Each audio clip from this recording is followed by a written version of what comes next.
Good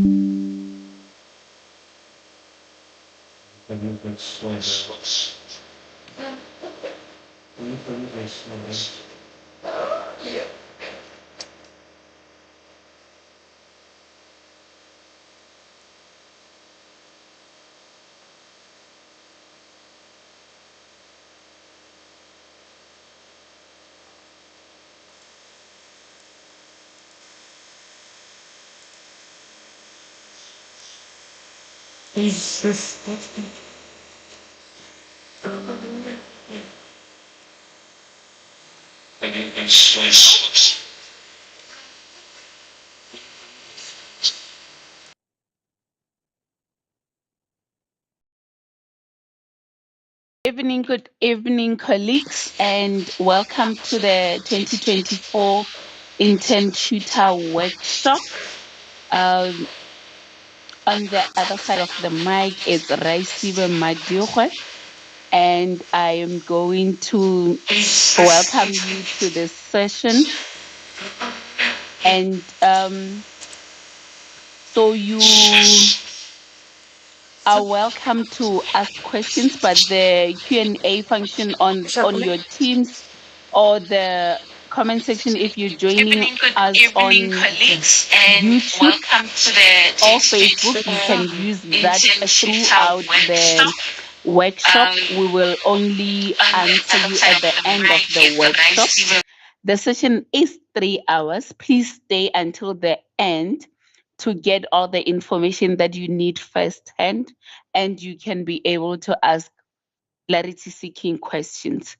Towards the end of the workshop, you will be requested to complete the survey to confirm your attendance and also rate the workshop. So by you rating the workshop, that will be you assisting us to improve on the workshop for the future intern tutors candidates. The presentation will be available on the SAPC website after tonight's workshop. Thank you so much.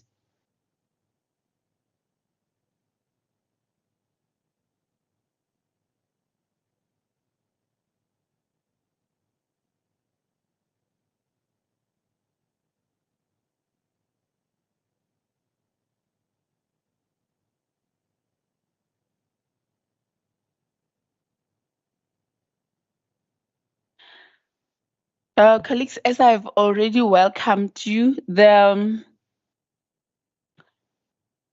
workshop tonight will also deal with the legal framework, and we will also show you what is going on the SAPC website, what access do you have as an intern on the secure side, and also what access does your tutor have.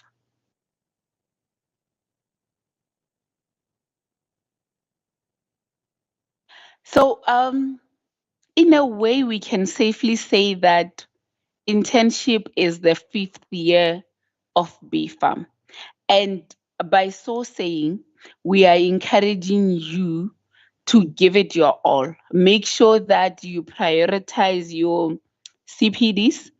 Make sure that you prioritize the exam that you are going to write. So if you can allocate yourself the first 7 months of your internship and make sure that you do your CPDs, submit on time, and make sure that you prepare yourself for the exam, I can promise you, you will not have any issues being successful in your CPDs. You will not have any issues passing your pre-reg exam.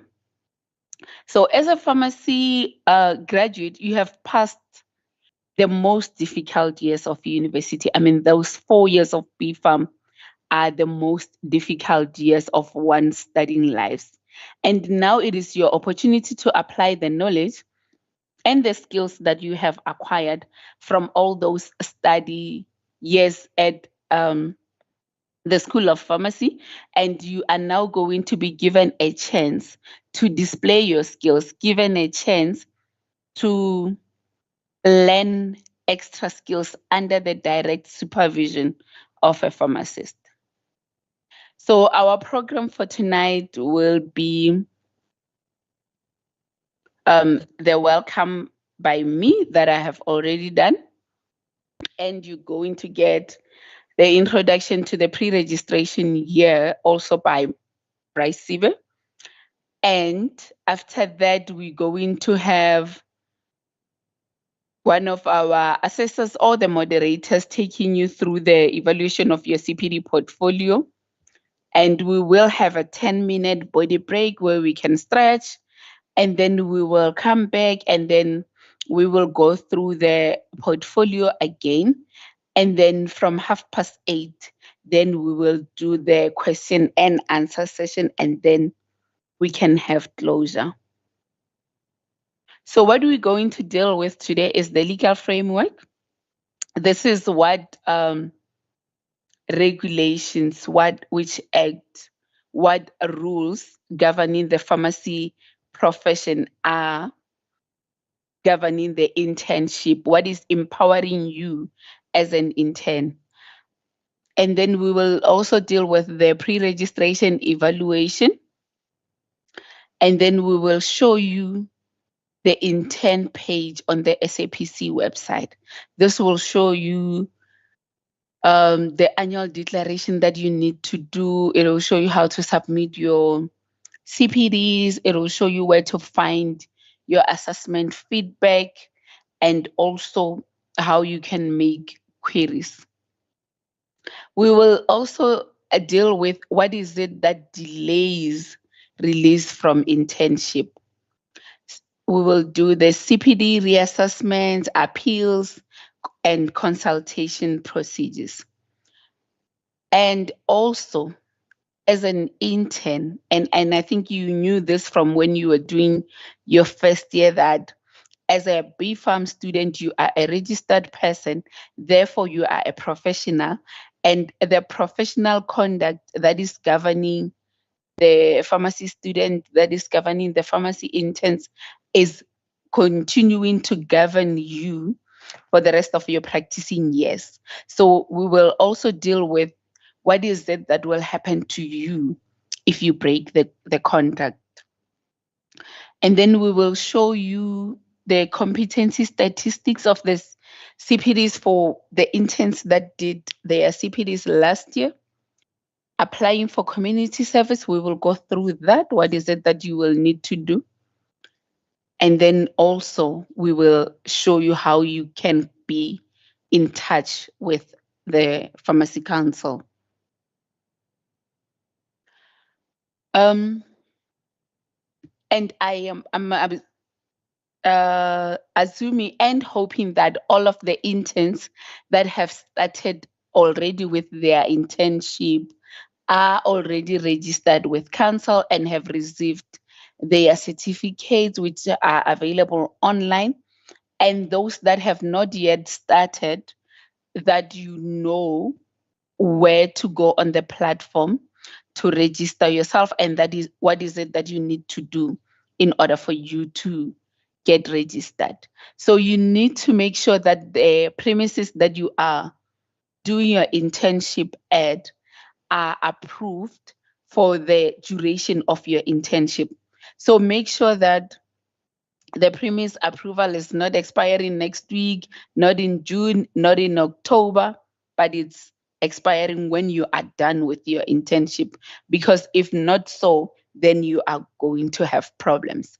Also, make sure that the tutor that you are registered with, if you are already registered, that tutor stays registered at the premises that you are doing your internship at for the rest of your internship period. And for those of you that are not yet registered, please, before you do, make sure that the premise is approved and that the person you are allocated to tutor you is approved as a tutor for the duration of 365 days. You also need to make sure that you pay the prescribed fee in order for you to be registered. So when we receive your application, we check all this. We check the contract that you are having with your tutor, and we check that the premise that you have put there is still approved and valid, and that your tutor as a practicing pharmacist and registered and approved as a tutor, and that you have paid the prescribed fee that is there. And there is a regulation that is saying that each pharmacy graduate is required to undergo a minimum 12 months, 365 days of practical training. And this is in regulation relating to pharmacy education and training, and regulations relating to the registrations of persons and the maintenance of the registers. And you might ask yourself, if the scope of practice of an intern is that they can do everything that a pharmacist is doing, what is the real reason? Why are we then working under the direct supervision of a tutor? The reason is being that your tutors have experience and they are able to guide you as a profession in the practice of pharmacy, and also is to make sure that each and every BPharm student that has graduated in South Africa and has done their internship, we are all on the same level. So there will be nothing like the interns that graduated, the students that graduate, the pharmacists that graduated at a certain university have superior qualification than the ones that graduated at another university, because the internship year is making sure that it gives everyone the kind of skills that are required, and we all writing the same exam. We all doing our CPDs to make sure that we uplift the profession of pharmacy. Interns in manufacturing, those that are working in manufacture in the category of pharmacy that is called manufacturing, and those that are working in academia, they need to do 400 hours of supervised practice in an approved community, you can call it retail pharmacy, or an approved hospital or institutional pharmacy. And for them to do this, they still need to remain registered with their tutor, and their tutor still remains responsible for their internship year. They need to make arrangements, and they must make sure that wherever they are doing their 400 hours, they do it for a minimum period of 5 consecutive days. So you can't do 2 hours here, 5 hours there, 12 hours there. It needs to be 5 consecutive days, which can give you a minimum of 40 hours or more. They need to keep records of their 400 hours, and their supervising pharmacist will then also need to submit a progress report, and this is being done online. So this is the reason you will need to then arrange with that supervising pharmacist prior to you going into the pharmacy and doing that.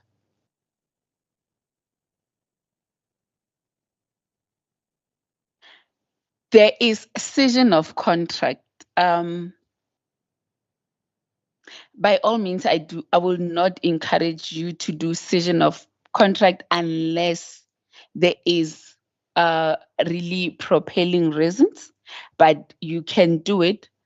Be wary. Make sure that this is a planned thing and it does not delay your internship.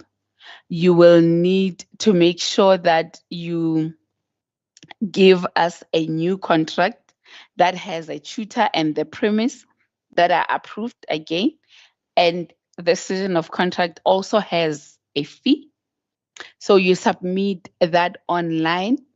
And all this, you need to make sure that you submit it 7 days prior to you changing your tutor or the premise, because it has a potential of delaying your internship year. There are chances that there will be a gap in between. For example, if your tutor leaves the pharmacy premise today and you wait until the 5th of March to do the decision of contract, you would have lost the days from today until the 5th of March. So then at the end of the year, on the 31st of December, you won't be having 365 days. Your days will be less because of that reason.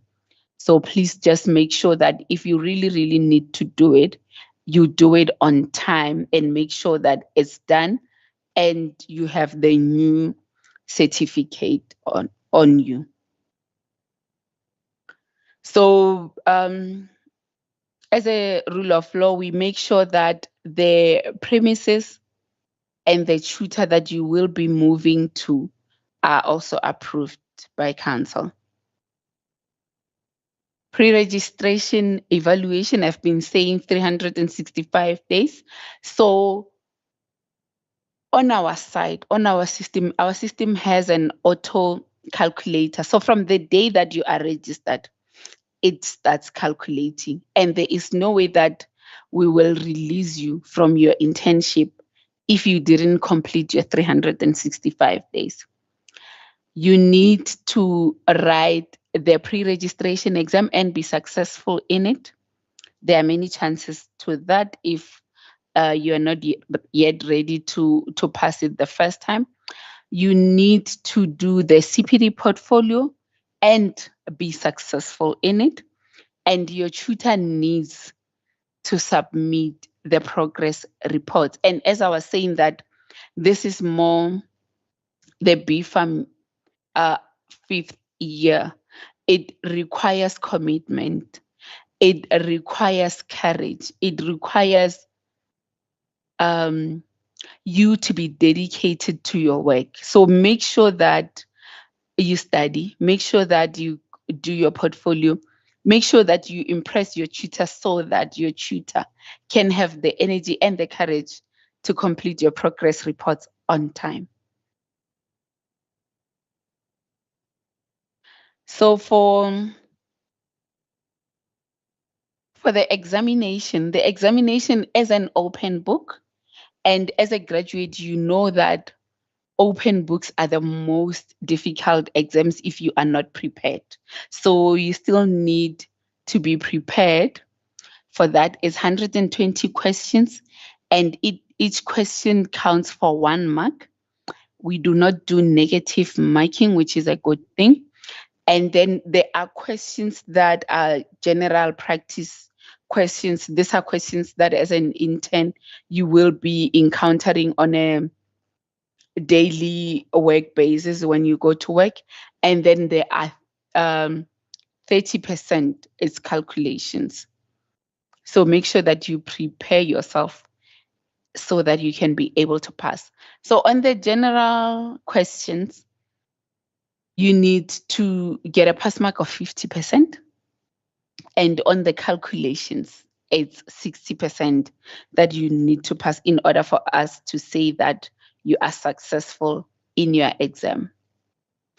And then the CPD entries, you only need to do 6, which is not a lot if you prepare yourself on time and make sure that you collect the relevant evidence and make sure that you submit the right things.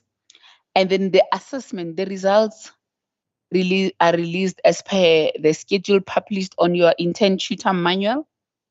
And the results for entries submitted after submission deadline will be released on the next release date. So what we are saying here is, if, for example, the submission deadline is the 1st of March, and you only submit at 10 minutes past 12 on the 2nd of March, your results will only be released after the 3rd of June, which will be, the 1st of April, which will be the next submission date. So make sure to avoid disappointments, to avoid heartache, submit your CPD entries on time. And you need to be competent in all the 6 CPD entries in order for us to say that you are successful.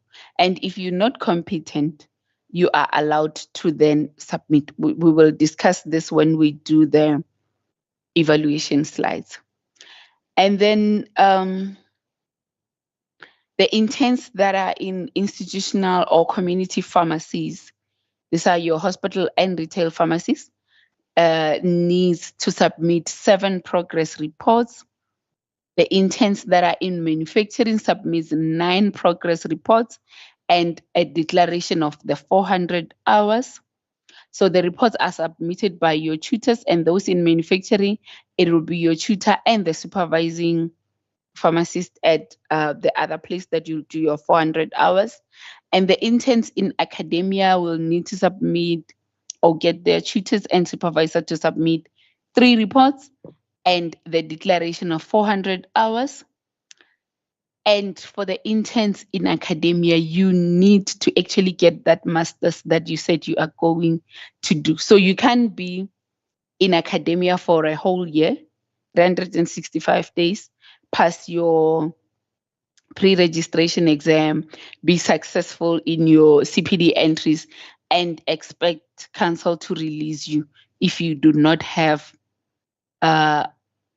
the master's qualification. So we will only release you once you have achieved the examination, the CPD portfolio, the 400 hours, 365 days, and the master's qualification.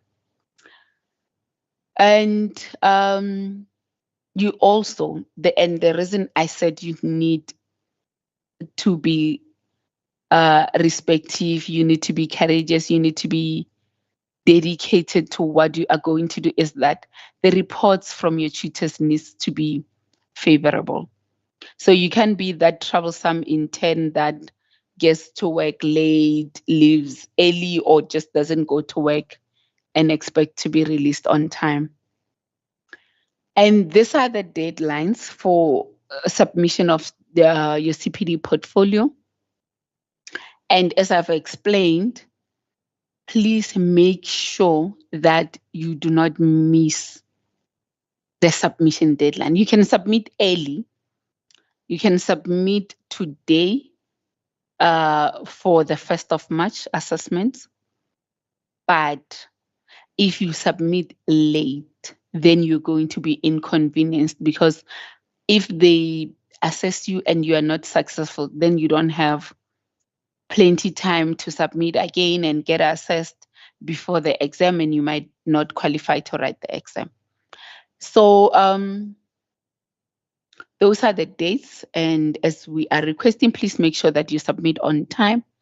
And also note that on the 10th submission, so if you submit your 6 CPDs and perhaps you are not successful in 4, you are allowed to resubmit those and you will not be charged a fee for that. But on the 10th and any other subsequent CPDs that you're going to submit after that, there will be a fee that will be levied, and that fee is 307 rand per entry. So if you're going to submit 5 CPD more entries, multiply that by 5. That's the amount that you will be charged, for example. So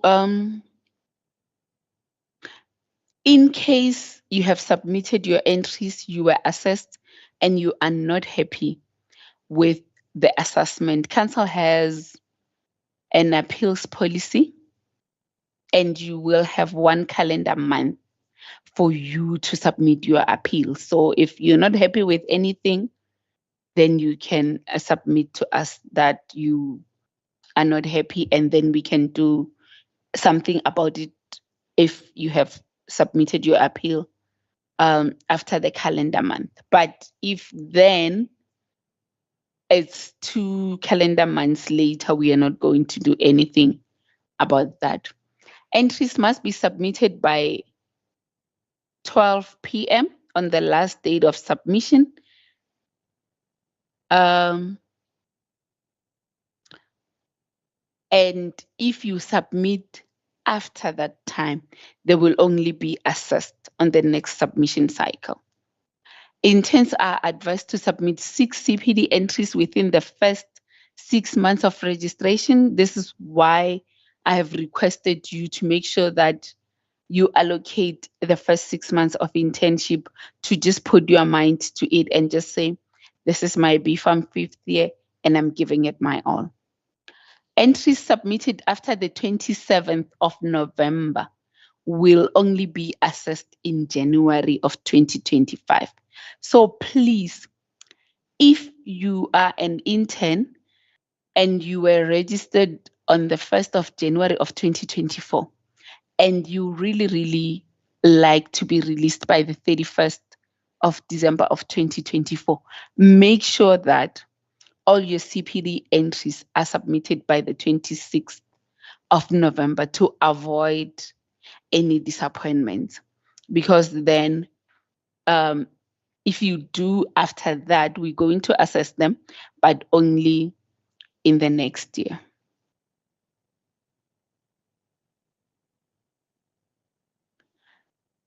So we're going to have CPD feedback workshops on the 12th of June. It will be 6 to 9. And on the 15th of August, it will also be 6 to 9. And the purpose of that is to respond to any queries that we're going to receive throughout the year until then, and also to share the CPD assessment experience. So we will be sharing with you what we are experiencing from what you would have submitted and your assessments, to guide interns on how to improve the quality of their CPD entries. So also then you will get tips on how to improve. And then the examination dates for 2024, we had the 30th of January. That was the practice examination that has already passed. This was to prepare the interns that will be writing on the 5th and 6th of March. We are going to have a practice exam on the 4th of June. This is for interns who will be writing the actual pre-registration examination on the 6th and 7th of August. And please note that it is compulsory that you write the practice exam if you want to do the pre-registration, the subsequent pre-registration examination. So if you want to write your pre-registration examination in August, please make sure that you write the practice examination on the 4th of June. These dates are subject to change, but should we change anything, we will let you know on time. We will make sure that we communicate. And please also note that all the examination bookings are done online and they must be done before the closing date. Not 1 minute past, not 10 past, the system would have been closed. And if the closing date has passed and within the 14 days you wake up and you realize that it passed you, there will be a late booking fee that will be charged. Then you can be registered to write the exam. But after that 14 days, we will not be able to then register you because it takes a lot of time to prepare for the examinations. So we don't want to disrupt it with bookings in the middle. And the entrance requirements for you, the interns of 2024, to write your exam, you must have been doing your internship for 6 months by the time you intend to write. And interns must be in their 6th month. You must have submitted your 6 CPD entries and have been competent in at least, in a minimum, 3 entries. And you must have completed your practice examination. Also, your tutor needs to have submitted 3 progress reports in order for you to then qualify to write the examination. So please make sure that you remind your tutor to submit the progress reports on time so that you are not left behind. So, and the interns that will be on their 9th month, these are the interns that started their internship year last year. They need to have submitted 6 CPD entries and be deemed successful in all 6 entries. They need to have completed the practice examination, and the tutor must have submitted 4 progress reports. So if you are an intern and you will be on your 9th month by the time that you write the exam, please do take note that 6 CPDs successful, practice exam, 4 progress reports. And for those who will be on their 6th month, submit 6 CPDs, be competent in 3, write the practice examination, and make sure that your tutor submit 3 progress reports.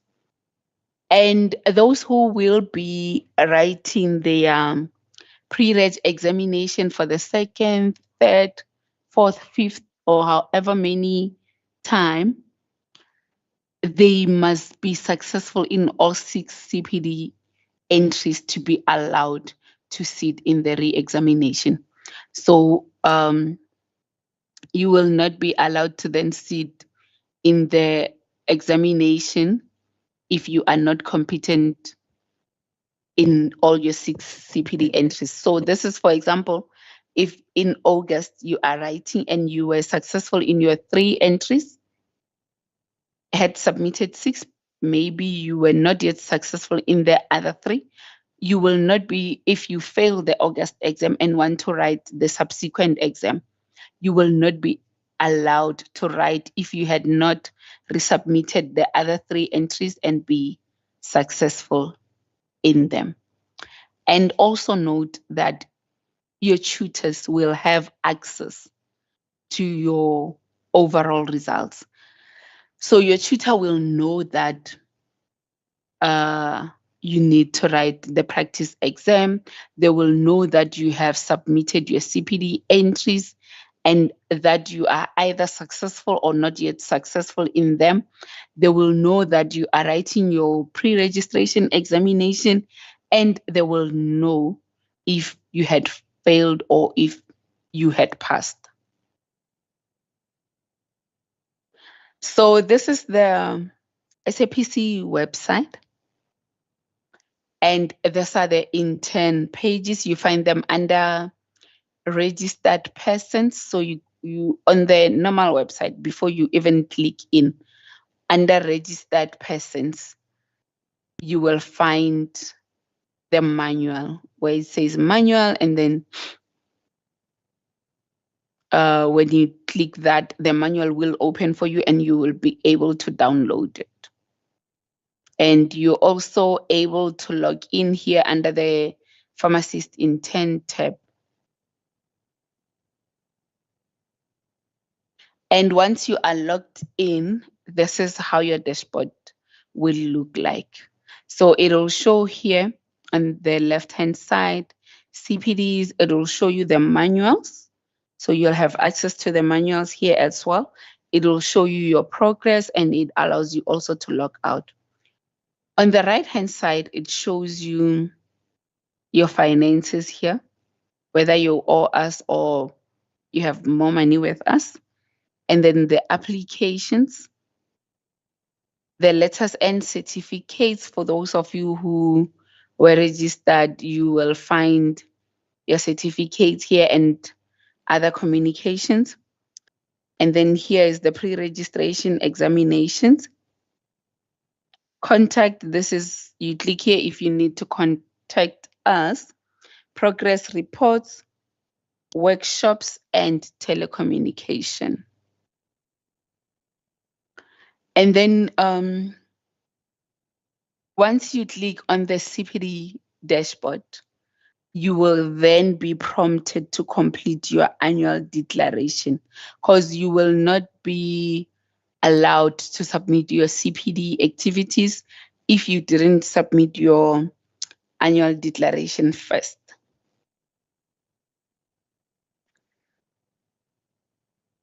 So under your annual declaration, because we already know where you are, your private area of practice will already be selected for you, and it will say full-time. And then here, sector of practice, there you can select. And then it will say that you are a practicing pharmacist. You agree or disagree, but you cannot really disagree because it will not allow you to then submit your CPD entries. So you agree, and then you will be able to have something like this. So it will be here, it will show you which year you are registered in, and that your role is that of an intern. It will say that you are practicing, and then that you have designated yourself, and it will tell you that you are required to submit 6 CPD entries. And then also here, it will show the number of entries once you have submitted them. For those that have not yet submitted anything, it will be 0 here.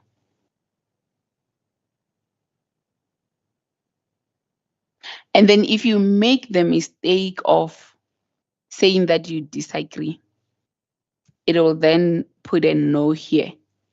Then you have a chance to update your declaration so that you can be able to submit. So this is what your CPD platform will look like. And it will show you here my submissions, the CPD cycle, domains and competencies. It will show you all the entries by domain here, and also the entries by status, if they were submitted for assessment or if they are undergoing moderation. It will show you how many of them are. And then here, it will show you how many you are successful in and how many are not available. And if it says not available, you know that your entries are not yet assessed. So under my submissions, if you click my submissions, it will show you here the number of CPD entries that you have submitted, and that they are submitted for compliance. And if it's not yet, or if it was assessed and you need to resubmit, it will show as awaiting submission. So this is what the cycle looks like.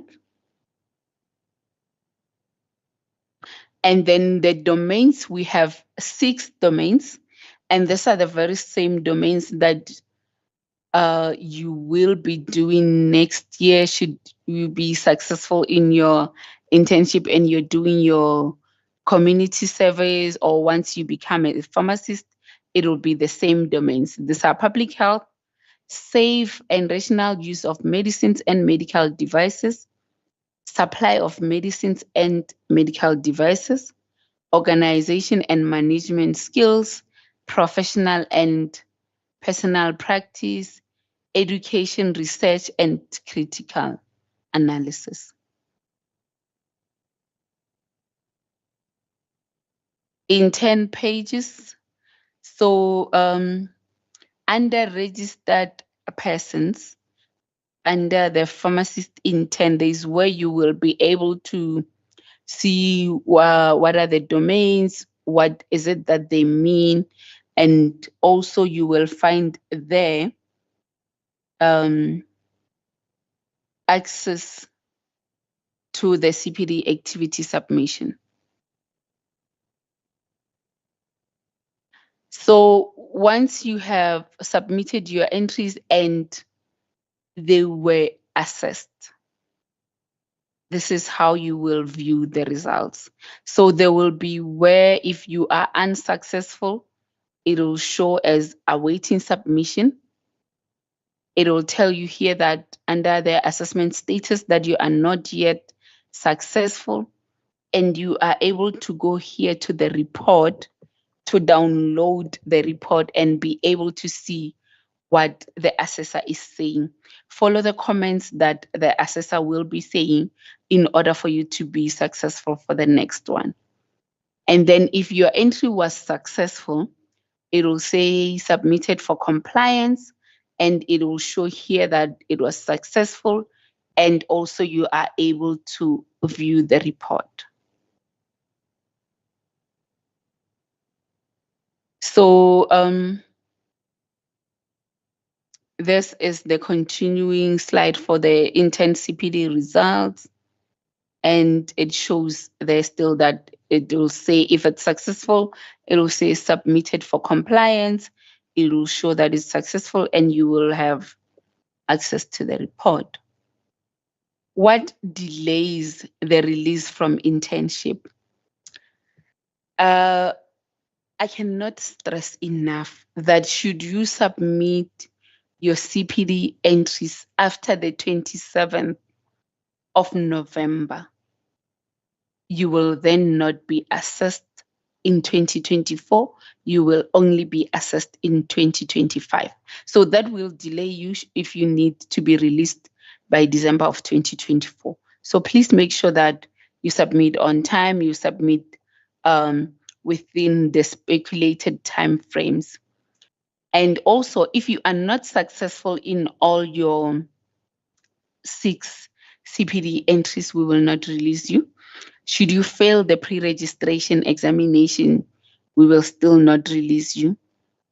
Should the report from your tutor come to say that you are incompetent in your work, we will not release you. And if you have not yet completed your 365 days, it could be that you registered late. It could be that you had session of contract that you had done late.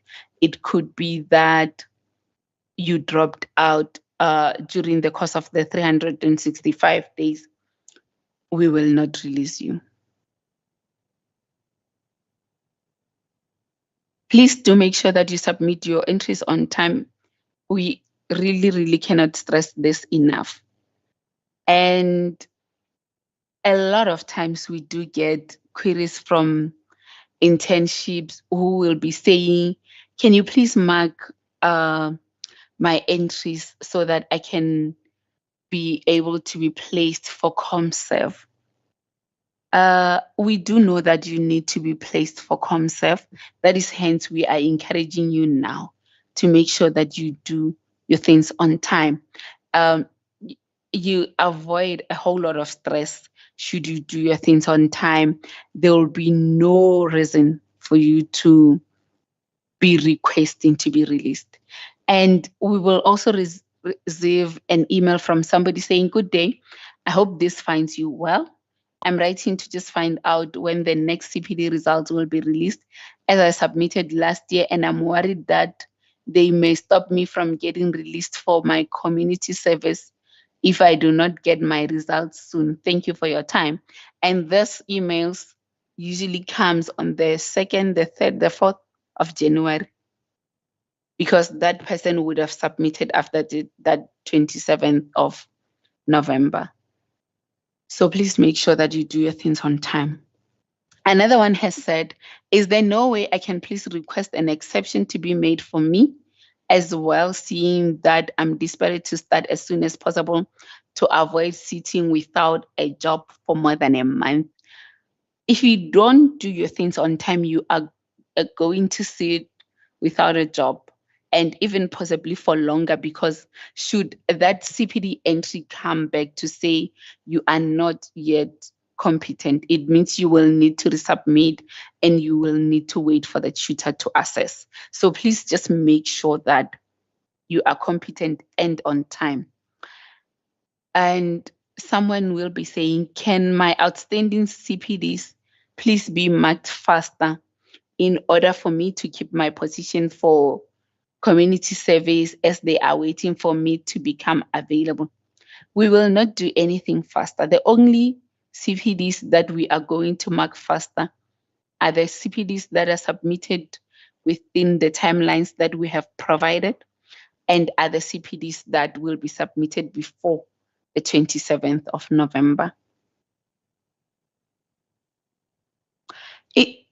As an intern, you need to understand that it's your sole responsibility to make sure that you submit your CPDs on time, and if you have queries, submit your queries to us on time. We can't be dealing with your parents. We cannot be dealing with your family members. We cannot be dealing with anybody else. It's actually breaking the code of conduct of pharmacists, interns, if you are giving someone your PIN number. So please make sure that you are responsible and you are accountable.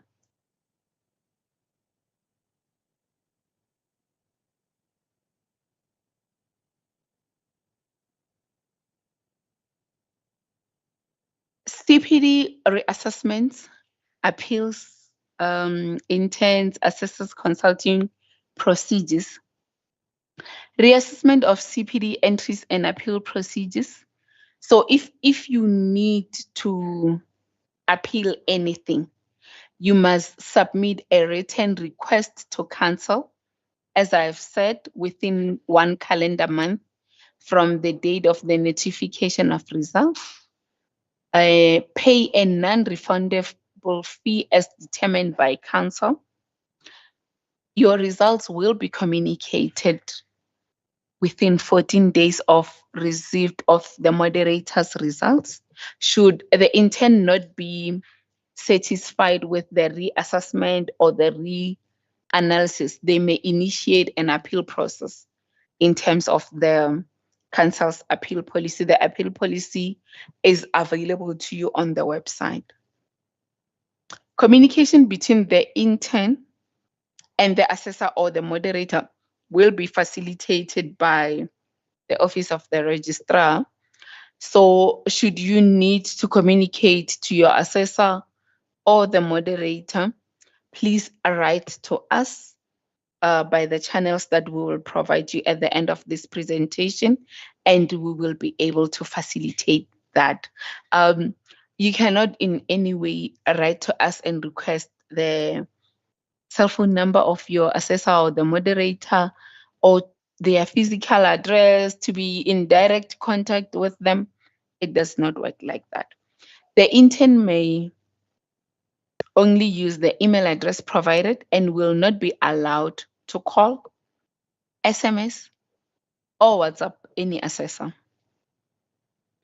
The intern should only communicate with the assessor or the moderator within the agreed times. So if the assessor or the moderator emails you and they tell you that you can only contact me between 9 and 12, only do so. Do not contact them at the times that is falling outside what was communicated. Unprofessional conduct. Some of the actions that will be considered as unprofessional conduct, and as I've said, that also another purpose of having an internship year is to make sure that you understand what being a pharmacist means. You are also liable to follow the code of conduct of the pharmacist. I'm sure many of you have taken the oath, so please do so in order to uplift the dignity of the profession and not bring the profession into disrepute. So you are not allowed to pressurize the assessor or the moderator to mark your CPD entries, whether the assessor has perhaps communicated with you through an email do not pressurize them. It could be that it's a person that you know in their personal capacity. That doesn't give you the right to pressurize them. Contact with the assessors will be facilitated by the office, as we have said, if it's really necessary. Threatening the assessor or the moderator to mark your CPDs, plagiarism of the present and past intense CPD entries. And a lot of interns were caught doing this because they think council has no way of knowing if a CPD entry was submitted in 2021. I can easily resubmit the same thing. It does not work like that.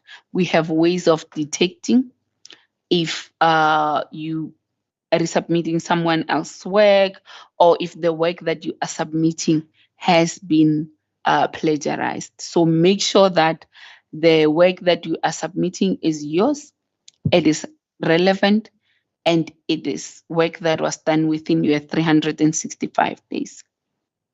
So if you were found being unprofessional, your conduct will result in disciplinary action being taken against you. These are the stats of the interns that did their internship in 2023. So we had 1,146 interns. 790 of them were successful in the 6 CPD entries that they have submitted. This is 69%, and 356 were found not yet competent by the 23rd of January of this year. So this 31% of interns will still be doing their CPD entries this year. Important notification, as you well know that interns do have annual fees. Your annual fee is 692 rands, and it's due by the 1st of June. And internship must be completed within 12 months, 365 days, as your employment contract is only for a year. You are possibly well aware that there are BPharm graduates out there that are struggling to get internship spaces. So you are occupying that. Make sure that you utilize your 365 days properly so that you can give space to the BPharm 4 students and those that have completed but couldn't get space to do their internship here. This is because employers are not able to reserve the intern's position for beyond what you were contracted for. So do not find yourself on the 1st of January needing to complete a few days here, a few days there, because you couldn't do your things on time in the 12 months that you were allocated. If you have not completed internship in the 12 months, you must extend the contract. You can do that by either getting a different tutor or using the same one, should they allow you, and make sure that the premises that you will be at are also approved. And in the next year, for that duration that you will be completing the whatever minimums that you need to complete, you will need to make sure that you attend the relevant workshops. And intern progress is made available to the intern, to the employer. So if you are employed by a group of pharmacies, your employer will be able to access that. If you are employed by the Department of Health, they are able to access your results. And your tutor is also able to access all your results. And also we do provide your results to the Department of Health's ICSP, so that they can be able to know if you are eligible for ComServe or not. And when the time is right for you to apply for the community service year, this is the link that you will need to follow. It will be available on this presentation as we're going to load it for you on the website. And the ICSP will facilitate that placement. Unfortunately, this is not the responsibility of the South African Pharmacy Council. And it's your responsibility to make sure that you meet all the requirements and you meet them on time in order for them to consider you. Further information will follow on the CSP workshop. And then how to contact the South African Pharmacy Council. On the SAPC website, there is this. So when you click on this, then it gets you to where you can be able to contact council. You can give us your P number, and then you select your category. You tell us what you need assistance with. This is a drop down, so you select there. And then in here, you have a whole 1,000 characters to type and let us know what is it that you need. And then this is the email address for you to keep, interns@sapc.za.org. And also these are the contact details the contact times to contact the office of the registrar through the phone. You can email us anytime, but if you are to call these numbers, you will not find us outside these times that are here. And as we have requested, we will only do the questions at the end of this section. Thank you so much. I am going to hand over to one of my colleagues to continue and show you and actually give you the memorandum on the CPDs. Thank you so much. Thank you, all right. I will be continuing with the session. My name is Mulatezi Makado. As I'm introducing myself, I'll also be trying to share the slides. Just hang on a second, then I can be able to share the slides. Then we can move from there. Okay, I'm not sure if they are visible. Can someone confirm if they can see the slides? Your slides are not showing. Okay, let me see.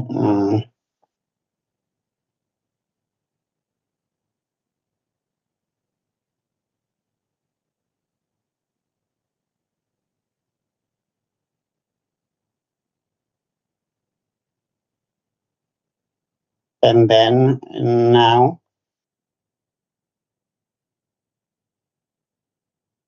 Yes, they are showing. You may continue. Sir. Thank you very much. Okay, as I've indicated, my name is Mulatezi Makado. I'm one of the assessors. So I will be taking the first part of the training for today.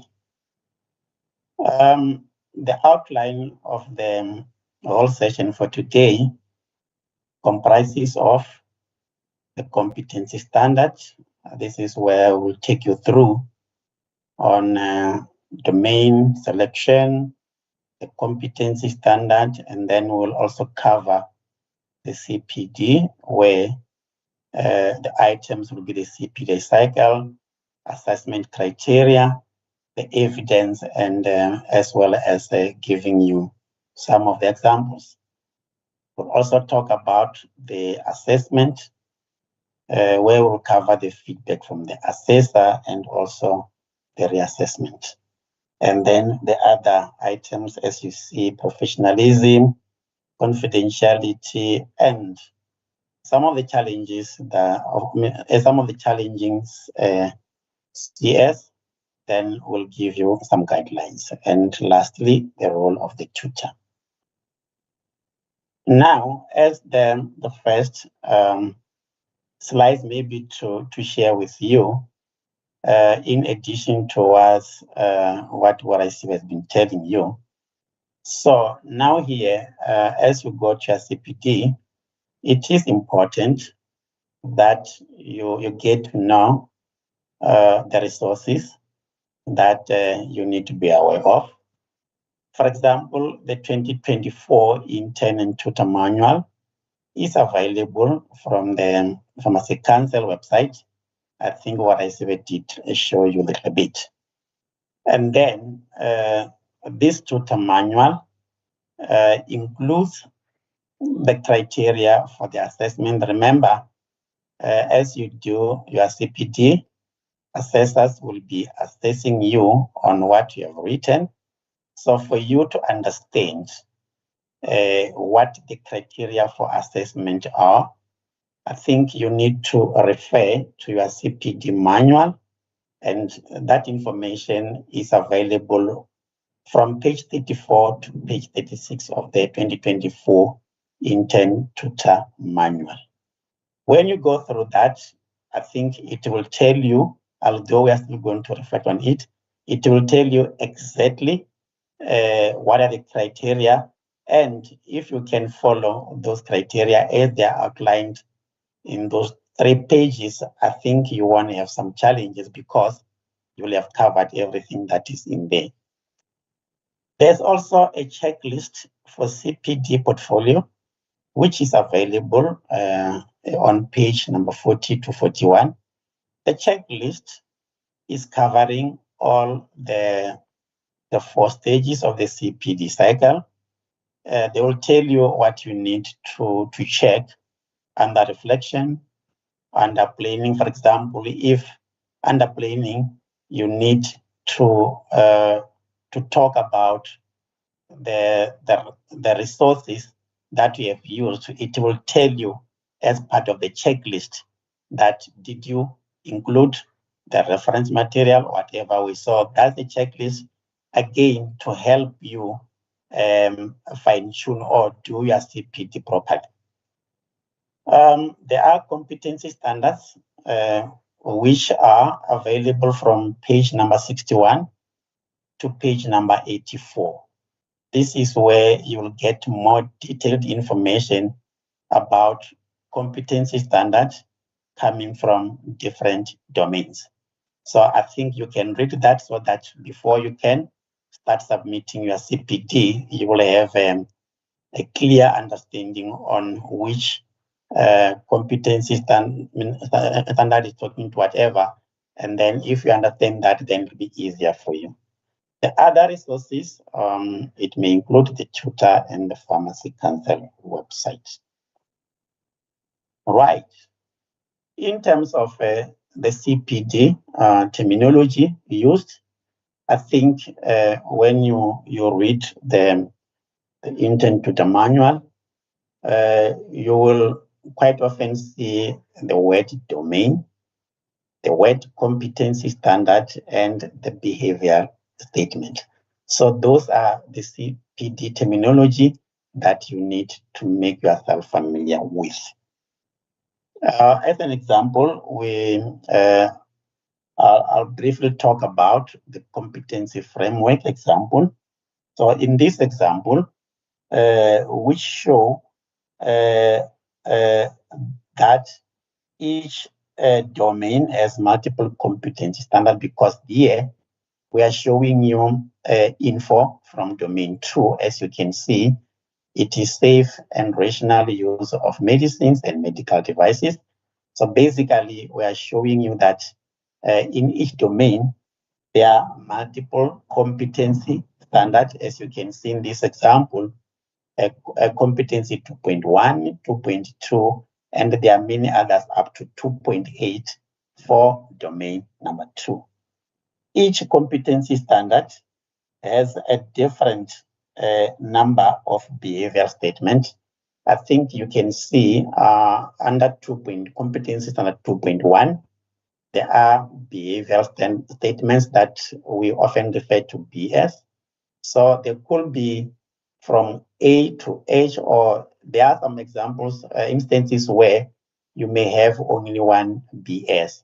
It depends on the competency standard you are doing. So this just to give you a little bit of a framework of how that the domain, the competency standard, and the BS is all about. Okay, under domains, we have 6 domains, and these domains have been developed for South Africa context, and for the and they cover all practice settings. Domain 1 is more about the public health. Domain 2, I was talking about it. Then domain 3 is supply of medicine and medical devices. Domain 4 is about organizational management skills. Then 5 is professional and personal practice. Then number last is education, critical analysis, and research. All of these domains, for example, are just organized clusters of competencies. You'll see as we go down. As you already know that now we have 6 domains, and under each and every domain we have a different competency standard. And so basically competency standards are part of the domain. And then we have several of them. And under competency standards, we also have behavioral statement. So for the purpose of the intern, here, as you can see down there are levels, as you can see, entry level, intermediate practice, advanced practice, and assessment tick box. So entry level is normally for the interns. So this is normally for the first 3 years of practice. And then when you go to intermediate, it's normally for between 3 and 7 years of practice. And then above 7, it should be advanced practice. And there is a assessment tick box. I think I'll show you when I go to the next slide. Okay. Now, this screen or this slide is just showing you an example of a competency standard under domain 2. So we are showing you a competence standard 2.6, which falls under domain number 2. So this competency standard is all about pharmacist-initiated therapy. So as that is the CS, under each competency standard, you will have behavioral statement.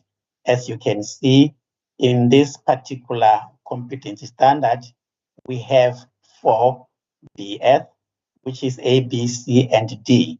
So basically, for you to be deemed meeting requirement, a person who has achieved this standard is able to demonstrate the following behaviors. So you need to show, to show us how did you achieve all this, assessing and treating the patient based on objective and subjective signs and symptoms.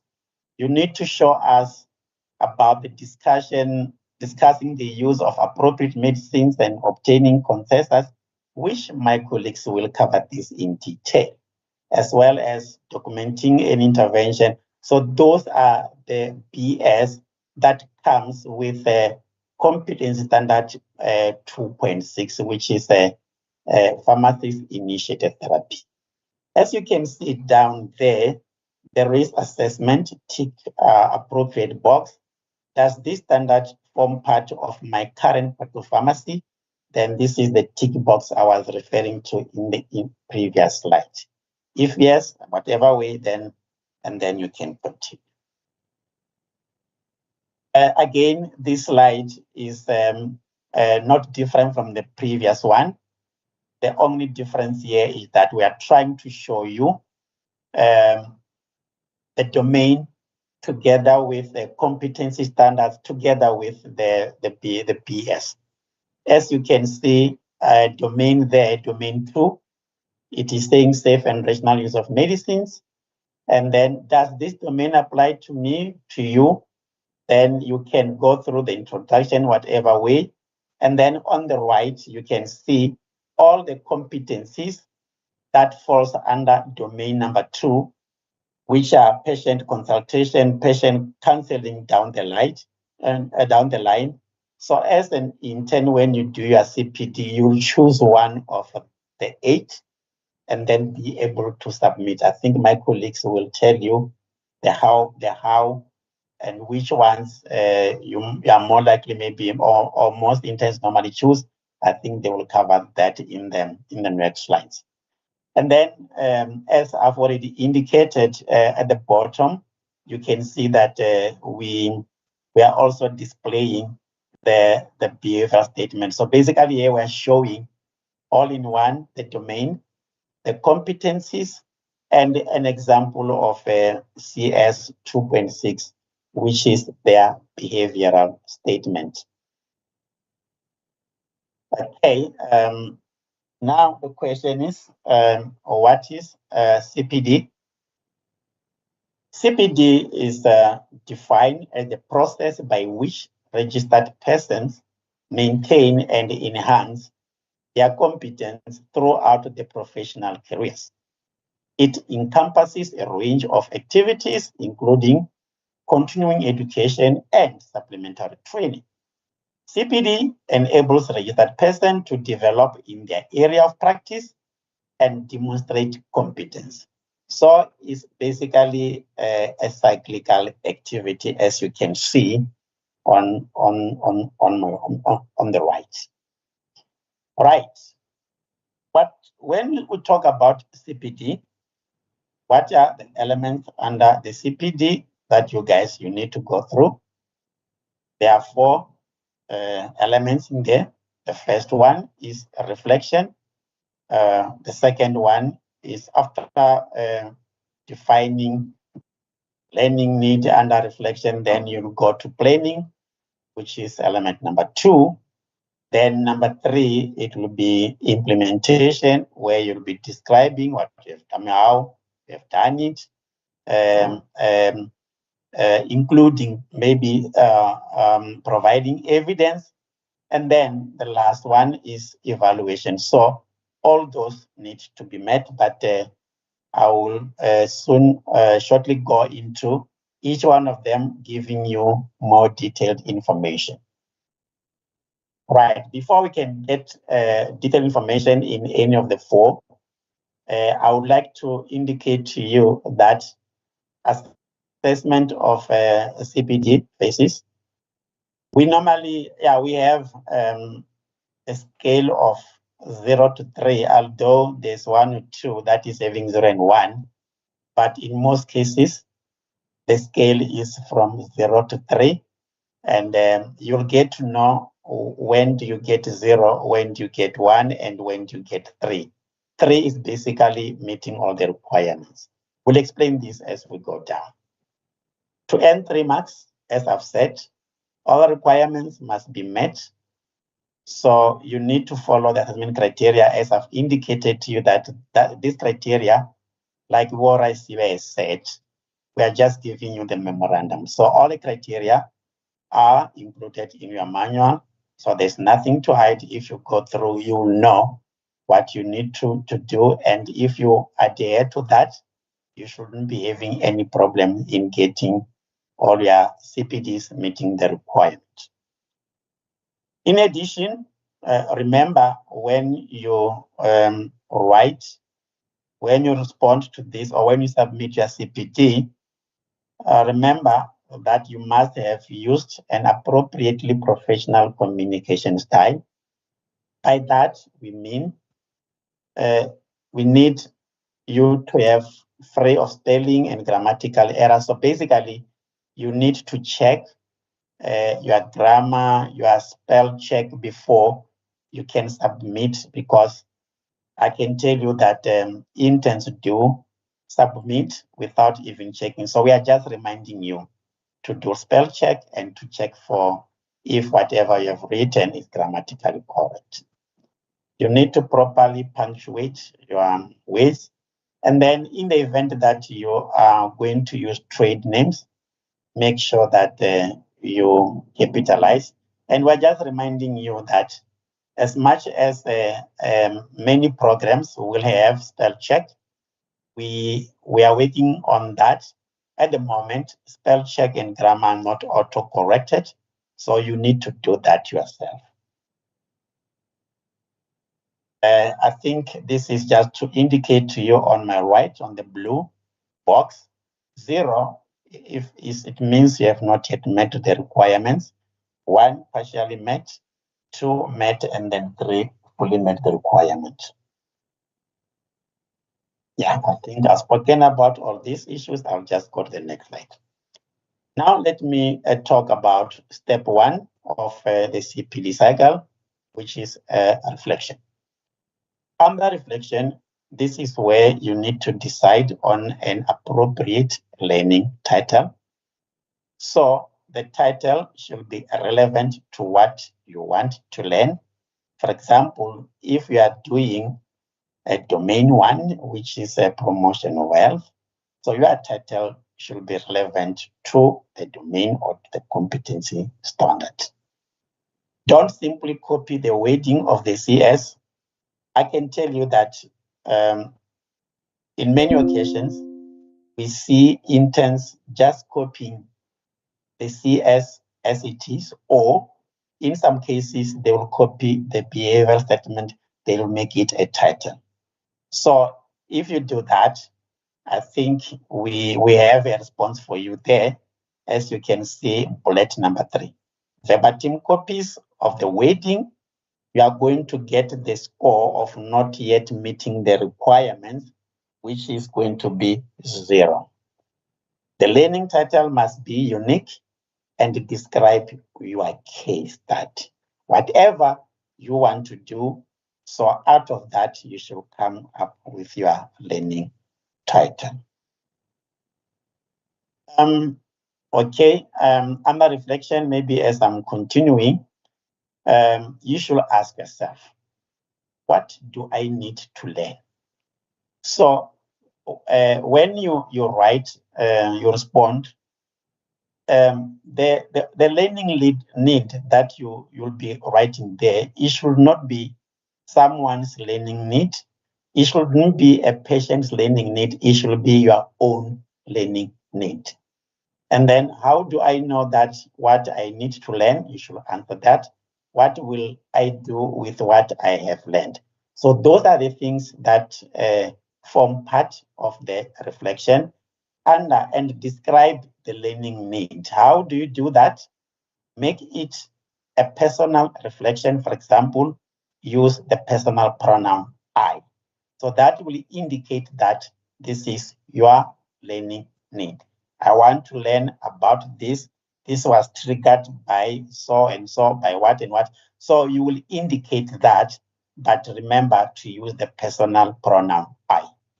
Be careful not to describe the learning need of the patient, as I've already indicated, and of importance, the learning need must be related to the selected outcome. If you are on domain 1, so the outcome should be, the learning need to be related to the competency standard and also to the domain. On my right, there are criteria to show you that the learning title is having a score of 0 or 1. You can see that if you have a direct copy or you have a learning title similar to CS or to BS, then the score that you are going to get is 0, which is not yet meeting the requirement. Otherwise, if you do it well, you are going to get the score of 1. On the learning need, I think the next slide is much bigger. Yeah, on the learning need, you see there is 1 and 0, like it is quite clear that original descriptive related to the competence standard. So, and then down there, it will show you that for you to get 1, 2, 3, 1 general description stating the role of the pharmacist, if you just, under the learning need, you just state what the pharmacist's role is, your score is going to be 1. And if you are describing the learning need and it is clear learning need according to competence standard and associated behavior statement, and is having a trigger scenario, what happened that triggered? What made you do this particular CPD?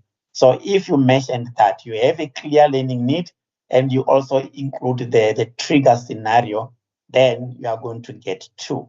For you to get 3 under learning need, so we need you to talk about the clear learning need according to competency standard and associated behavior statement and trigger scenario provided and indication of what the interns hope to achieve. So for you to get 3 marks or the maximum score, we need a clear learning need, very clear, not confusing, number 1.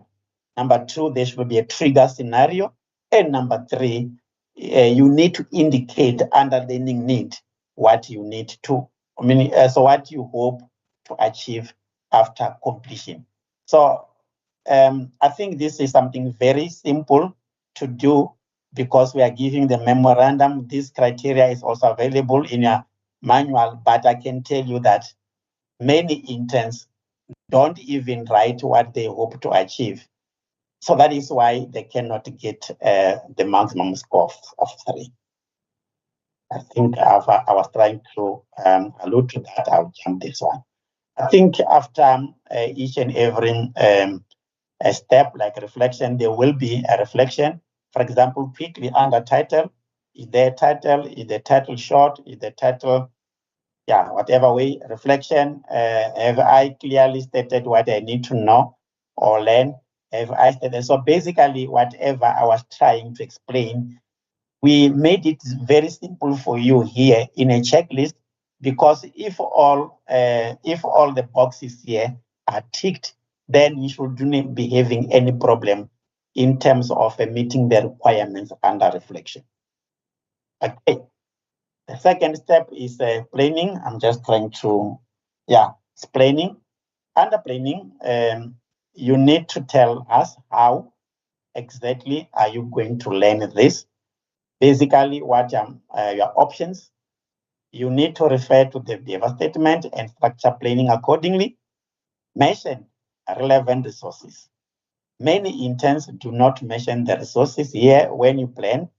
You need to indicate, or you need to tell us that I'm planning to do 1, 2, 3, and the information will be available or maybe on GPP page number 1, ever chapter. That is what in most cases we do not seem to see, but we are telling you to remind you that you need to mention the resources when you do the planning. What evidence can I submit to support my learning activity? Of course, if you have a planning or the plan is well crafted, it will not be difficult for you to prove these things. And then remember, planning, it should always be written in the future tense. So if you write in the past tense, unfortunately, you are going to get not yet met the requirements.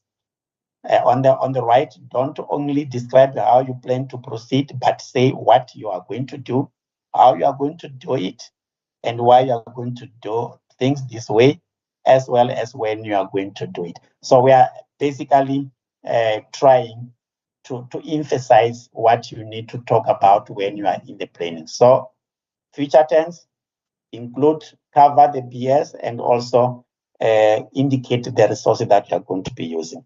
Again, at the bottom is the same story that I've been telling you about, the criteria 0, 1, 2, 3, which you already know what is 0 mean up to 3, and also I won't repeat that. Same information that maybe quickly, if the planning for example is going to be in past tense, obviously you're going to get 0. The planning not relating to the BS or learning need or no resources provided or information relating to reflection, you are going to get 0 score. Then if planning is provided in future tense and reasoning, and there's reasoning behind the use of the resources and insufficient resources provided. So no resource, no whatever way resources mentioned, whatever way, then you're going to get 1. For you to get 2, the planning should be provided in the future tense, number 1. The reasoning need to be there as well. And yeah, covering the specific details of the resources, you are going to get 2, even if your planning is not linking to at least 100% of the PS. So for you to get 3, it means you need to get that, plus your planning should also be linking to at least 25% of the behavioral statement. That is how you are going to get the full marks. Okay, the checklist for planning. Have I clearly stated how I'm going to learn it so you can go through that? Have I identified which resources? Can you see the reason why we have the checklist? We want to remind you that do not forget the resources when you're planning. Have I explained how I will be using the resources? Have I made sure not to just write what I intend to do? Have I written this in future tense? Obviously, if all the books are ticked, then again, you won't be having any challenges. Implementation, describe what you actually remember in the planning. You were talking about what you were going to do. If you were saying, if you said you were going to read GPP page number 1 to 3, now here under implementation, you need now to tell us what did you do? Provide the context. What, when, where, and how. And whatever you do, you should link that to the evidence, because it is on this particular session where you will be explaining how you are doing how you are showing us how to achieve this in the description, but it should also be linked with the evidence. Remember to include all the BS of the chosen outcome. Implementation cannot be in the future tense. It should be in the past tense. You said you were going to read. Now you say you have read whatever way. So that comes under implementation. And again, you can see the scoring, 0, 1 for the date. And then for description is 0, 1, 2, 3. I think the next one will show you in detail about, I'm going to leave the achievement date, about the description. If you have invalid description, you will get 0. If you only describe the evidence provided, but you don't link it to any BS or description of how only, description of where only, you will only get 1. If for you to get 2, the description need to be there, either combined with the reference made and also linking to at least 100% of the BS. That you're going to get 2. Number 3, for you to get 3, of course, you need to have description of what, where, when, how, and the reference made to the evidence, as well as linking to the BS. Right. Now, let's come to the most problematic area. I think our colleagues will cover this. For colleagues, if there's no evidence attached, it's going to be automatic 0. And at this point of time, if you get 0 here, it does not matter what score you get, it will default your overall to not yet meeting the requirements, because if there's no evidence, then you cannot be competent. So if there's no evidence, colleagues, 0. If evidence are not valid or not authentic, 0. If they are inappropriate, 0. If they are factually incorrect, 0. They will tell you what do we mean by factually incorrect. 0, or maybe I can quickly give you one. If say you have done the compounding, and then you choose the expiry date after 6 months, it's factually incorrect, so you get 0, or the confidentiality breached. Automatically you get 0, and when you get 0, then it means you cannot be competent for this CPD. Okay, when do you get 1? When it is valid, authentic, current, and then you show the at least 25% of the BS. I think the reason why 75% is coming here under 1. So colleagues, if there's no linkage to at least 75, it means where do you fall? Because for you to link it to 75%, you get 1. But if you don't link it, it means it's below 1. So those are the critical areas that you need to be aware of, that whatever you do, colleagues, make sure that your description, your evidence is at least covering 75% of the BS. For you to get 2, you need to be covering 75% of the BS. You need to annotate it, and that does not show which behavior statement is satisfying. So for you to get 3, you should cover 75% of the BS, you should annotate, and you should also indicate how it is satisfying the BS. Then in that case, we are going to get a requirement fully met under evidence. Those are the checklist under implementation, which I'll quickly go through. Have I described exactly what I did? Have I included where, when, what, and how? Have I written this in the past tense? Have I referred to the labels of my evidence? Have I checked that what I did matches my learning need? Have I checked what what I did addresses all the behavior statements? And then implementation, colleagues, must be supported by evidence. Evidence, have I checked that I have sufficient evidence? Which one is sufficient? When you have covered at least 100% of the BS. Have I annotated my evidence so that it is clear why I have included each page?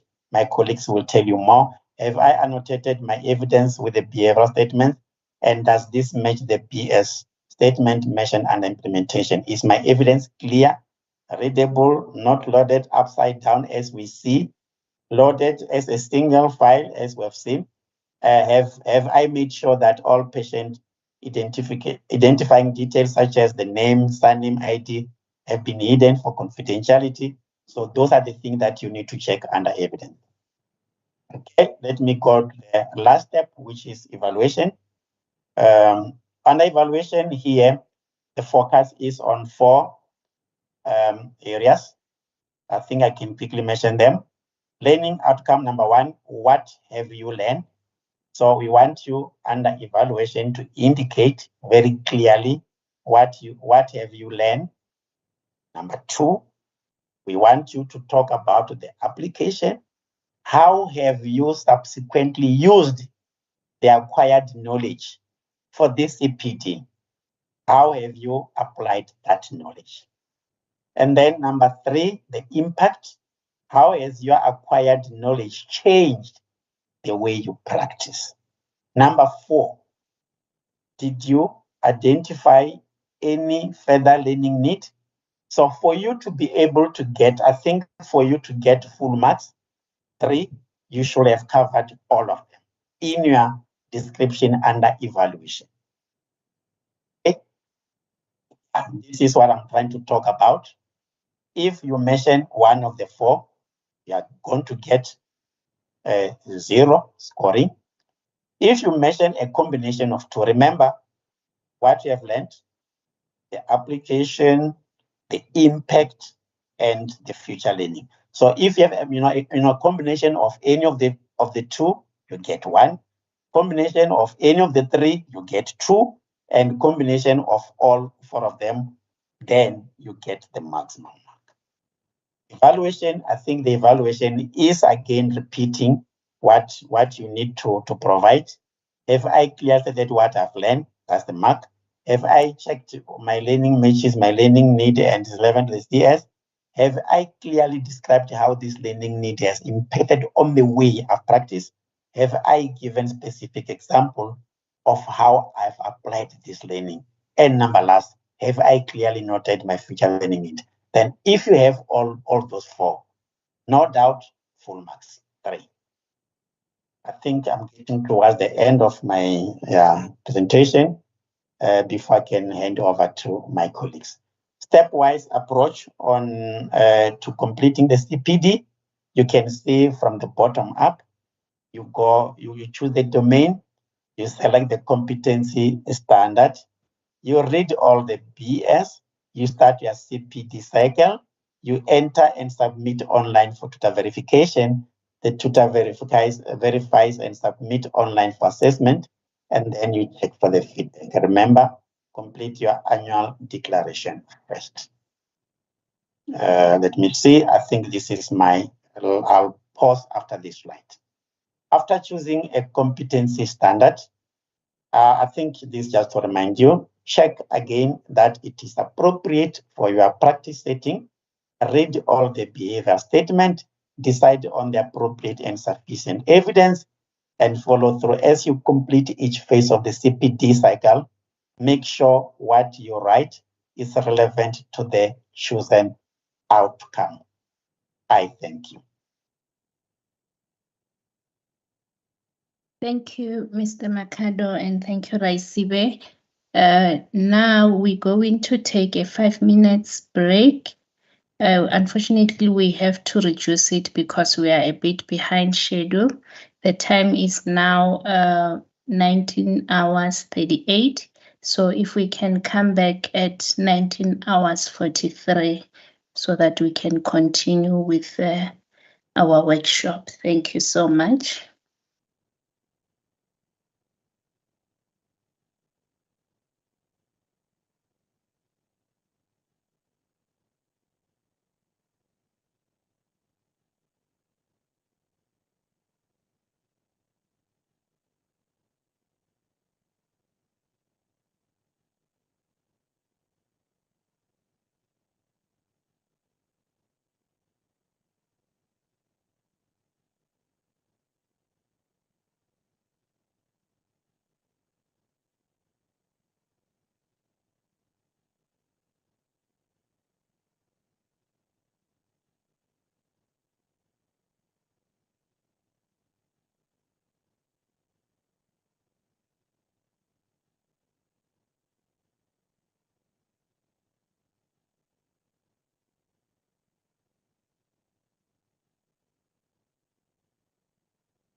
Evening once again, colleagues. I think it's 19:43, and our next presenter is ready. We're going to allow her to continue. And thank you. May you please put your slide on slideshow. Thank you. Good evening, everybody. Thanks, Tabang. Tabang, can you see my slides? Yes, I can. Just put it on slideshow, please. Okay, great. Thank you.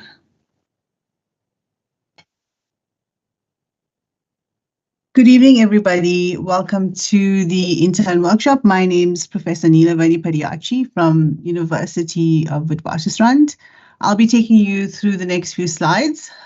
So based on what Mr. Mercado has just discussed with you regarding the various requirements for the CPD entries and the cycle, I will be continuing and showing you how to actually implement what he's just told you.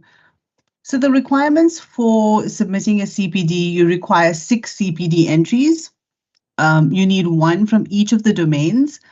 And to be successful, you have to have completed all 6 CPD entries and obviously be successful in all of those 6.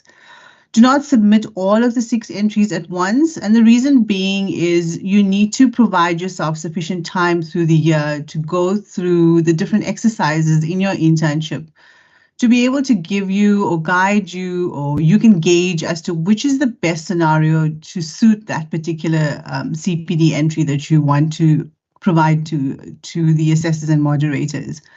And furthermore, if you do, for example, the first 4 CPD entries, the assessors and moderators provide feedback to you, and then also assists you with continuing with the rest of the CPDs.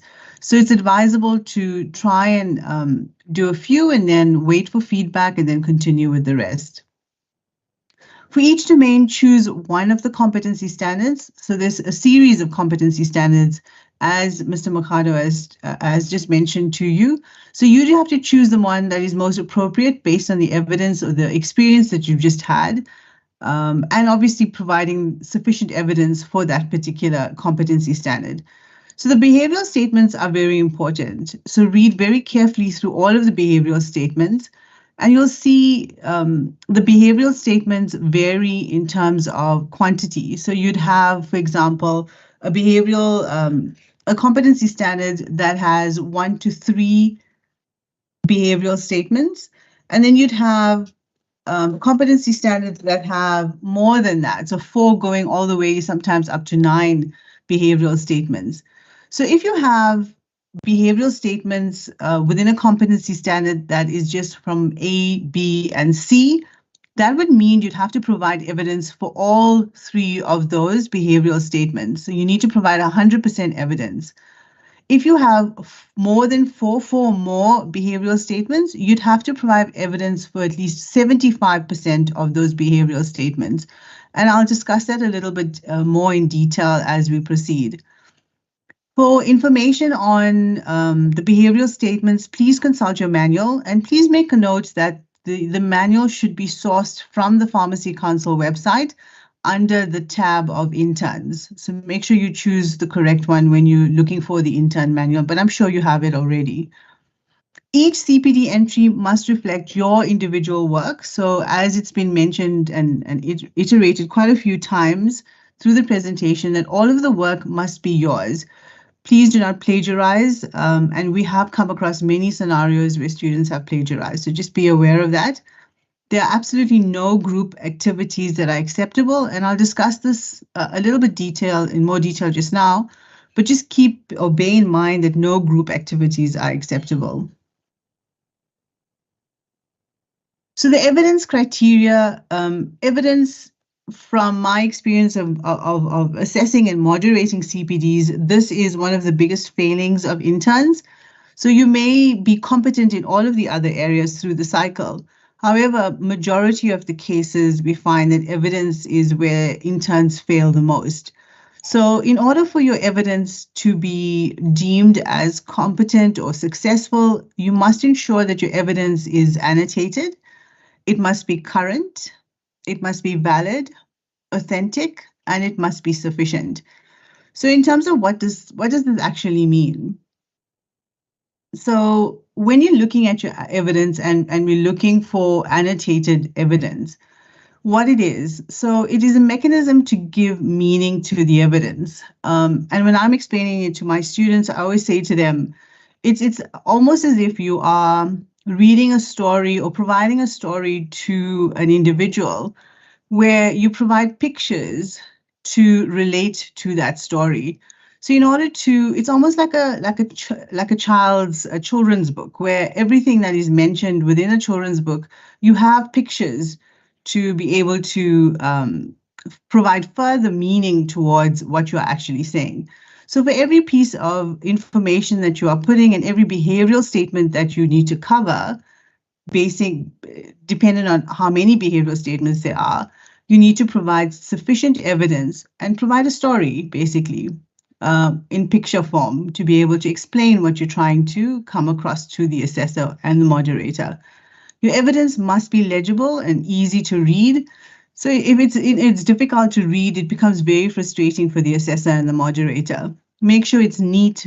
Ideally, try not to write it. If you're trying to annotate your evidence, put it into a computer and try and type it on Word, for example, and justify why the evidence is included. So you don't want to put evidence that is completely irrelevant to that particular behavioral statement. You want to provide evidence that is suitable for that behavioral statement. The evidence must be planned and meaningful. So when you come across a particular exercise that you've experienced within your internship year, provide or try and gather as much evidence that will suit that particular competency standard and address all of those relevant behavioral statements within that competency standard.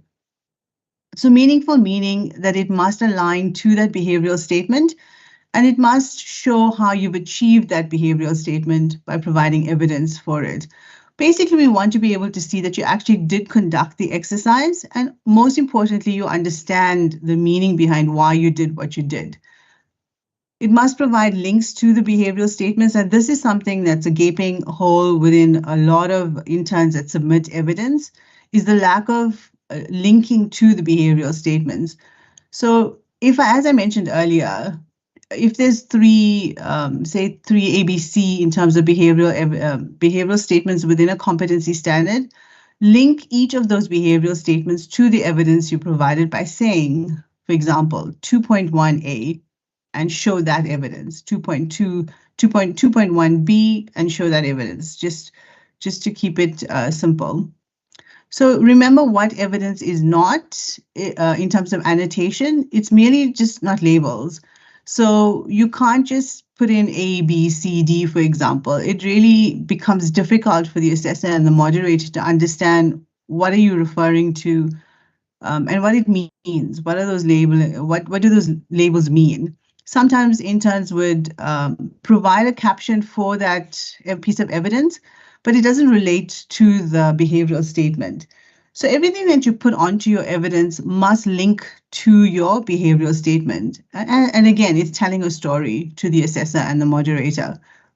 Single words next to parts of evidence, we do see this quite a bit as well, where there's just words stuck on pieces of evidence, and we can't relate it to the behavioral statements. Scribbles on evidence as well, which is difficult to read and understand. And again, it's frustrating for the assessor and the moderator, and the lack of linking of the evidence to a behavioral statement. Remember, the purpose of the entire exercise is for you to show us that you are competent within that competency standard. And by doing this, you need to show us evidence for those behavioral statements. And the only way you can do that is providing the evidence and linking it to the behavioral statement. So for example, if we're looking at annotation of the date on a prescription, so a meaningful annotation, so say for example, the date of the prescription says 20th of February 2024, and the meaningful type of annotation would describe, for a prescription to be valid, it must be presented for dispensing within 1 month after it was written.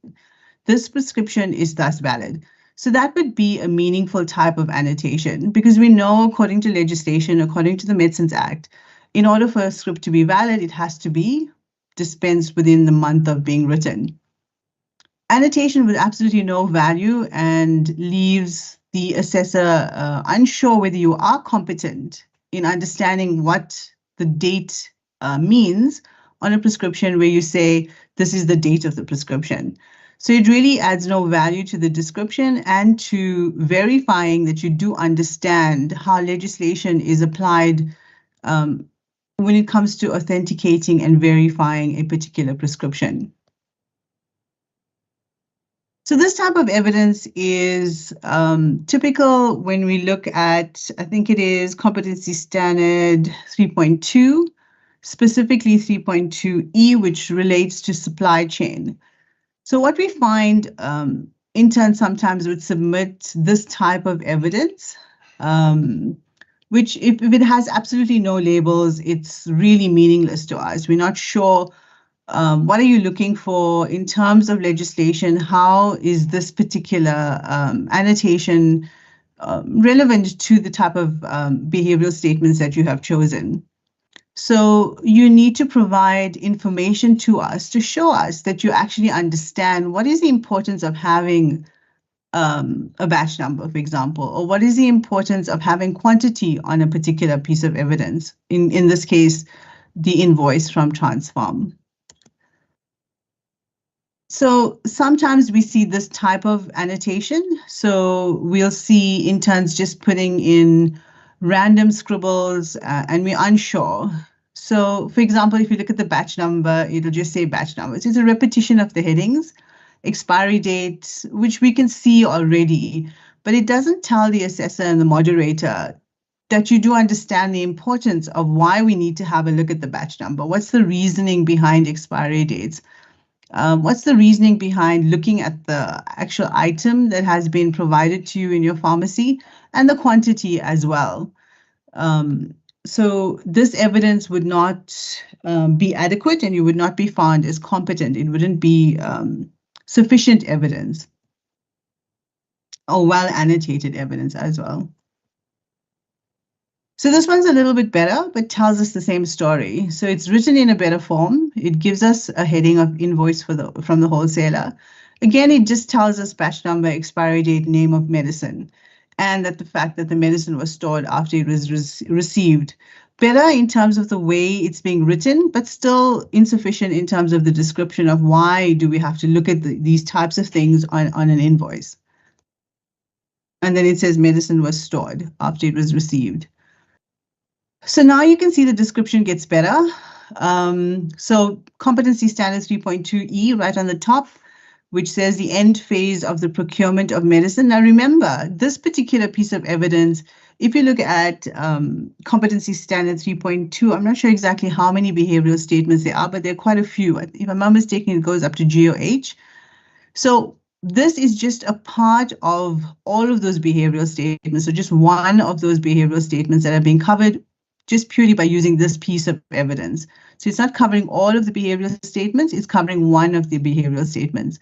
So that's why the intern would have to refer, and that's the linking to the behavioral statement, which says Competency Standard 3.2, behavioral statement E, it's the end phase of the procurement of medicine. So it says, I check the name of the pharmacy on the invoice and parcel to ensure that it is for the correct pharmacy. So there it's proof that, you know, when you receive an invoice, you need to check whether it's actually for your pharmacy, because sometimes errors can occur and delivery errors could happen. The batch number, where it says, I compared the batch number with the batch number on the parcel to ensure that it is the same. This ensures batch traceability. So here it provides information to the assessor and the moderator that you understand what batch traceability is and why we need to have batch traceability. There is an understanding there. Expiry date, I check the expiry date to confirm that the product is not short dated. I use the expiry date to pack the medicine on the shelf according to FIFO principles. So here it's two aspects that you're covering. So you're looking at the fact that the medicine is not short dated, but you're also saying that you are packing on your shelf based on the first expired, first out principles. So it covers, it looks at your knowledge and provides the assessor and the moderator the depth of knowledge that we're looking for in terms of your understanding to show your competence of that behavioral statement.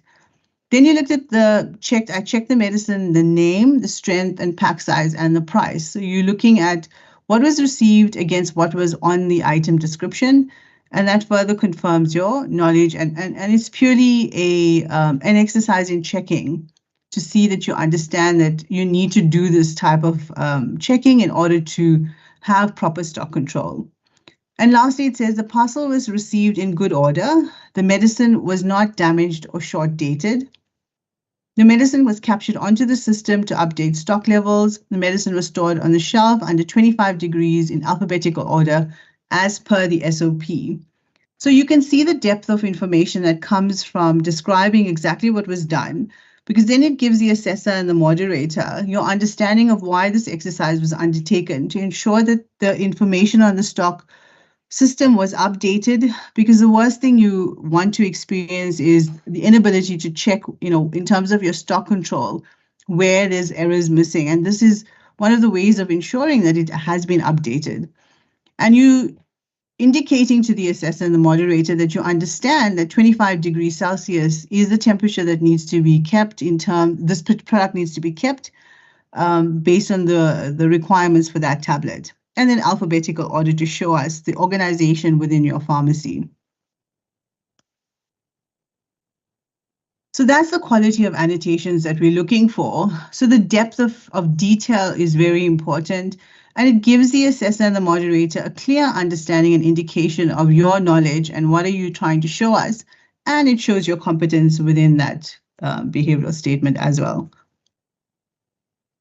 Okay, so in terms of currency, so your evidence has to be current. Your CPD entry must relate to exposure to competency standards during the internship period. So you must ensure that whatever evidence you are providing is during that time period. Now, sometimes we find interns do provide evidence from their undergraduate year or from their friends or wherever it may be. So we are able to see on your profile when you have registered for your internship, and we'll be able to pick up based on the dates of the evidence, whether it is falling within the period of your internship. If it doesn't, it becomes, it obviously does, it's not current, and that evidence is rejected. So you're deemed as not competent for that area. Evidence must therefore be collected during the internship year. And as I said, don't include information from your undergraduate years. And remember, a lot of academics are assessors and moderators. So if we have had situations where we picked up evidence of interns submitting information from undergraduate years, where we were able to see maybe it was potentially one of our students or somebody else, and it was easily picked up. So just be aware of that.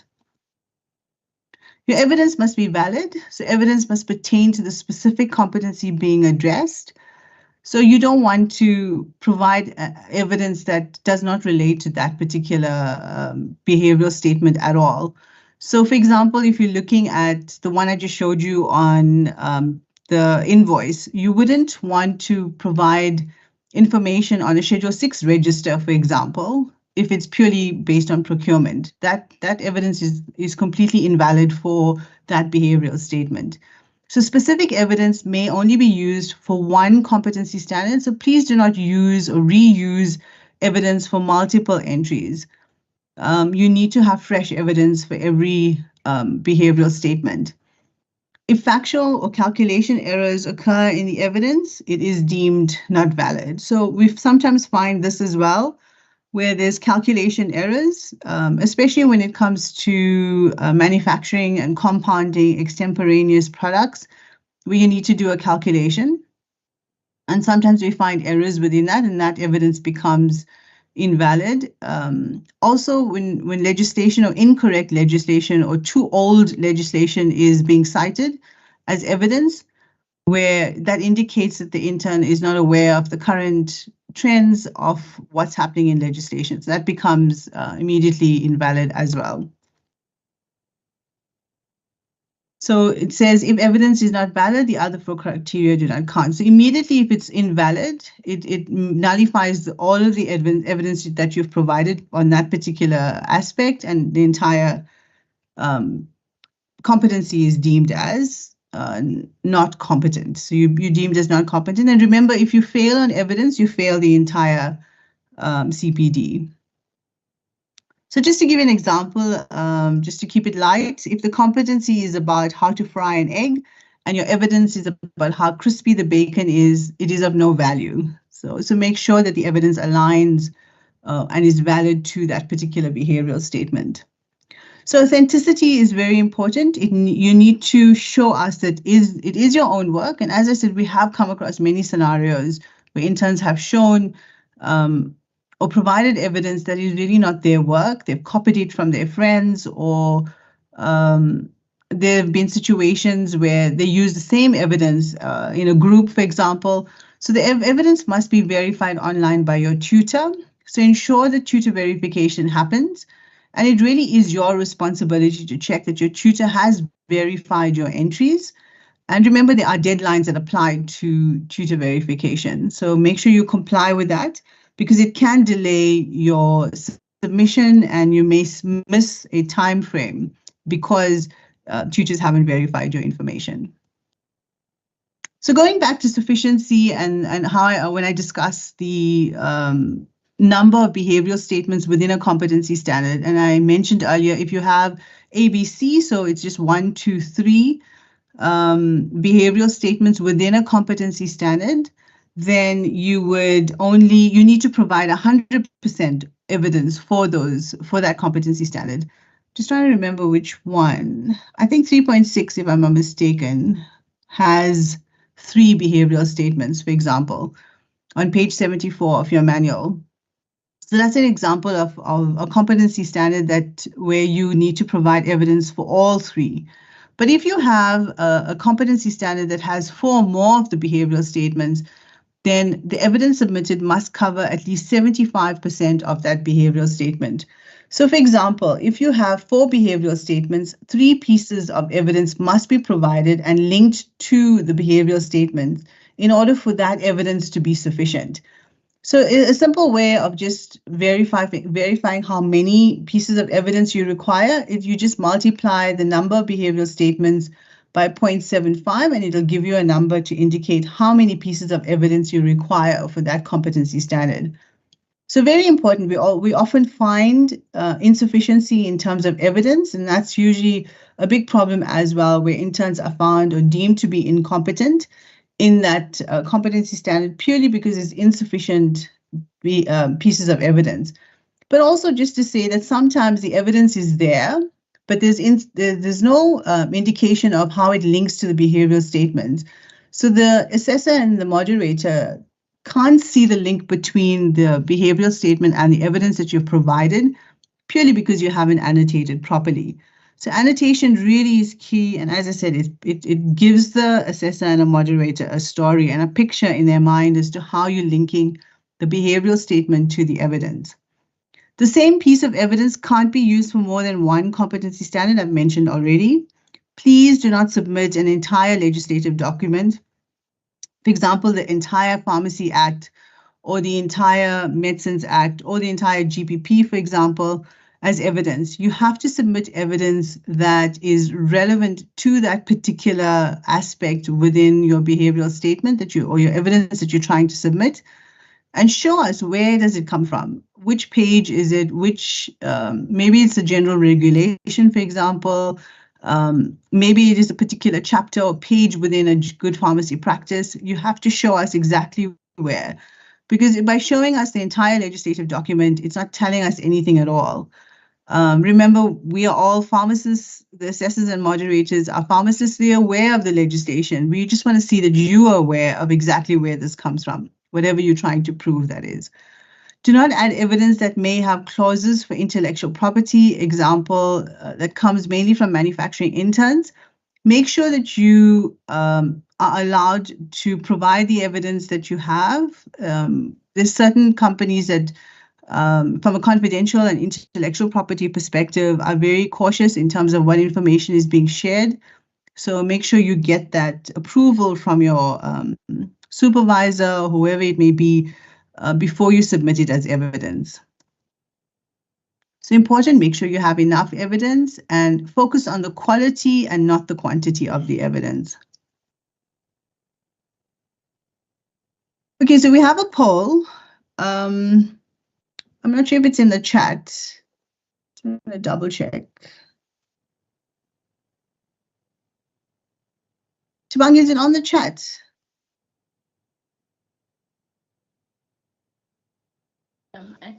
The link to the poll is in the Q&A. Okay, great. Thank you. So the question to the link says, if you choose a competency standard that has 8 behavioral statements, how many behavioral statements must you satisfy to achieve 75%? So I'll give you 30 seconds to answer that. It's pretty easy.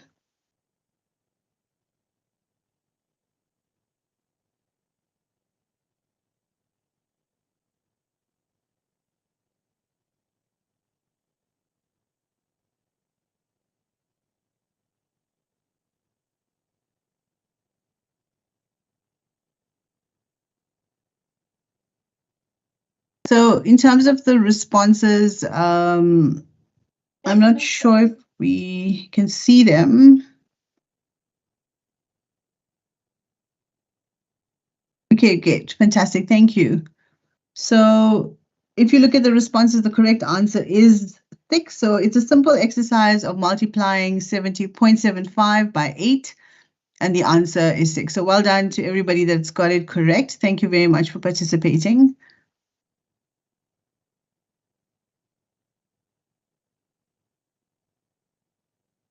Okay, so that's quite simple. So it's really a quick exercise. When you're choosing a particular competency standard, do that exercise quickly, and you are able to, at the back of your mind, know how much of evidence you need to submit in order to ensure that you are achieving the sufficiency that's required in terms of the evidence. Okay, so some of the types of evidence that you can submit is photos. So remember, when you're adding a particular photo, which generally is not the only type of evidence that you would submit, but it is additional evidence that you would submit. So important that you add a date stamp to that photo, so we are aware of what date you actually took that photo. It's really meaningless unless it's authenticated and you identify yourself within that picture, because we really can't tell who it is. No idea. It could be anybody in the picture. And it's very, very important to maintain patient confidentiality. Remember, if you breach confidentiality, you immediately are deemed as not competent, because it's a huge matter if you are breaching patient confidentiality. Another piece of evidence that we see a lot of is the use of the SAMP. So if you are referring or referencing the SAMP, make sure that you reference the name, the edition of any textbook, that is. Even if it's not the SAMP, if it's any other Goodman and Gilman or whatever textbook that you may be using, ensure that you're referencing the name of the textbook, the edition, the page number, and the details of exactly where you're getting that information from. So, you know, if it's pointless if you're just sticking in a piece of the SAMP and showing us, for example, in Alapril, you know, we don't know what you're trying to refer to. Are you showing us that you can use the scanner or a copier, or are you showing us, you know, how is this piece of evidence relevant to the behavioral statement that you want to show that you're competent in? So as much detail, as much of a story as possible to explain to the assessor and the moderator, what is your story? What are you explaining to us? Delivery notes, as the example I've shown you before. So what does that delivery note show to us? Does it show us, was the stock delivered? Who was it received by? So in the previous one, I didn't mention signatures. So signatures are very important, because you need to show us, so what does the signature mean? Who was the person that signed this particular document? So it gives the assessor an indication of your understanding of why that is important, that the signature is actually there on that delivery note. Okay, always remember when you're doing your CPDs to put yourself in the assessor's and moderator's shoes before submitting a particular piece of evidence. So always ask yourself, what is this piece of evidence actually indicating to the assessor and the moderator? Will it probably point to the need for more discussion or even more annotation? So just be as thorough and detailed as possible when you are providing your evidence. In terms of glossy photos, we don't want highly glossy photos. Make sure that when you're uploading your evidence, it is the right side up. It's very frustrating to the assessor and the moderator when it's not provided in a manner that is easily readable. So please provide it in a professional manner, and it's readable, of course. The evidence must be clear and legible. The evidence must be in one document. Annotate, annotate, annotate. So I think you're going to be dreaming about annotation tonight, but it's really, really important that you annotate every bit of evidence that you provide and link it to all of the behavioral statements that you're trying to cover, especially with 75%. Show evidence that it satisfies that behavioral statement. Identify your own signature within that evidence. And remember, the assessor does not know you. So you need to indicate which part of the evidence is you in a picture, for example, and also where is your signature in that evidence that you provided. So let's go into the details of what kind of evidence you would provide for a particular competency standard. So if, for example, we look at 1.1, domain 1, competency standard 1.1, where it's focused mainly on providing information to a patient. So it's a public health type of exercise where you're doing a presentation. So if you're providing patient information to a particular patient, what type of evidence would you provide to the assessor to show, you know what, I am competent in providing information to a patient? So you'd want to provide, for example, the prescription. Is this important? Do you think you want to provide information on a particular on a prescription if you're providing information to a patient? If you are providing evidence to a particular group, then you would want the attendance register, you would want the presentation, the reference materials that have been used, and the feedback. So what we find is often when you're providing evidence to a particular group or a larger group of individuals, we find interns tend to forget the reference materials, the feedback as well. So feedback meaning, what did your patients say? Did they provide feedback on the presentation that you've just given? Did they say to you, or did you provide a questionnaire to them to say, was the presentation successful? Did you understand the content that I just delivered? How could I improve, for example? Answer a few questions on the particular presentation that I've just delivered in order for you to understand, you know what, this audience actually did understand the message that I was trying to deliver, and this is the feedback that they provided. So we often find feedback is missing when you are presenting to a group. Remember, when you're doing a presentation to a large group of people, you attendance register, so the presenter's name, the date, and the venue, and only one presenter. So that seems to be a challenge often in institutional pharmacies where we have many interns within a facility and it's a group exercise. So please avoid that. We want to see just one presenter for a particular presentation to a large group of people. Feedback, as I said, understanding, knowledge of the audience, and really it's not to rate the presenter. We don't want to know whether they thought you were very good at what you were doing, but we want to show, did they actually understand? So the purpose of that particular competency standard is for you to provide information to your patients or group of patients to show that you are able to deliver information adequately and to be able to receive information back that they did understand whatever content that you were trying to deliver. So remember to annotate and link all of this evidence to your behavioral statements. So if you look at 1.1, I think there's four behavioral statements. Make sure you cover all of those 4 behavioral statements in order to be deemed competent for this particular group exercise, especially when you're delivering information to a patient.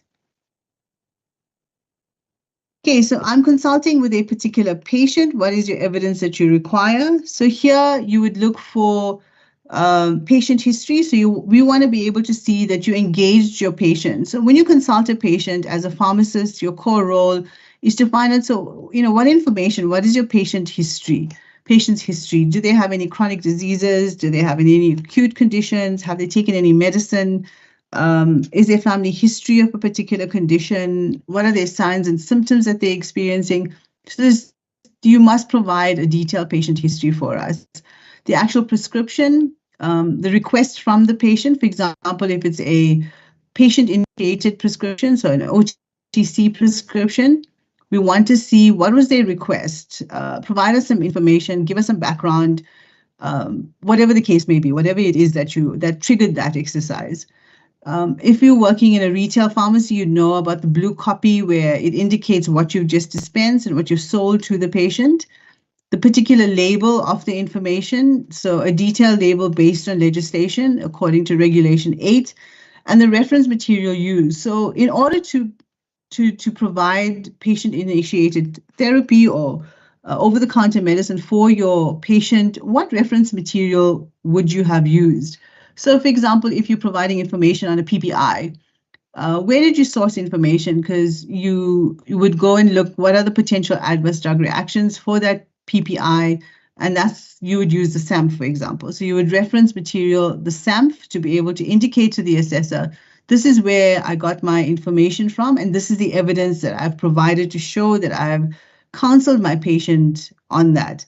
But also you can provide information on, if you look at the competency, the behavioral statements within that competency standard of patient-initiated information, there's so much more to it when it comes to body language and communication and being sensitive to the culture of your patient as well. So there's lots of pieces of evidence that you can provide. So if you're consulting a doctor, what types of evidence would you give to the assessor and moderator? So here we want to see, so what is the reason for your consultation with the doctor? Maybe provide a prescription. Maybe there's an anomaly on that prescription or a dosage error that you want to rectify, or a drug interaction, for example. So here you can provide the evidence of the actual prescription, but also the reference material that you're using to prove that whatever you're querying or whatever you're questioning is the reason to be considered, because evidence show that the dosage is incorrect for this age and weight of patient, or there's a drug interaction between those drugs, or maybe the doctor wasn't aware that the patient was diabetic and you're concerned about the dose or the interaction.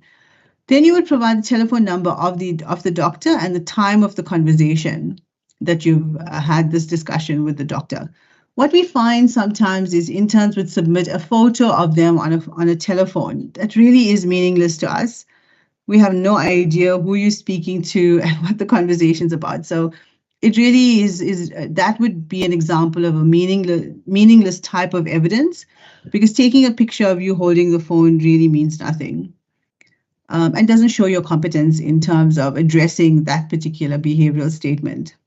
Remember, your references must be scientific, so not to use Wikipedia. I mean, we are professionals and you are aware of all the various scientific websites during your undergraduate years in order to show whatever evidence you're providing is actually valid in terms of the science behind it.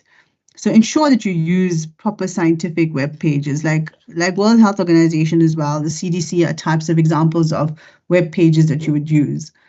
It must also be annotated and linked to the behavioral statements and include the page edition, etc., of that particular evidence that you're providing, as I mentioned earlier.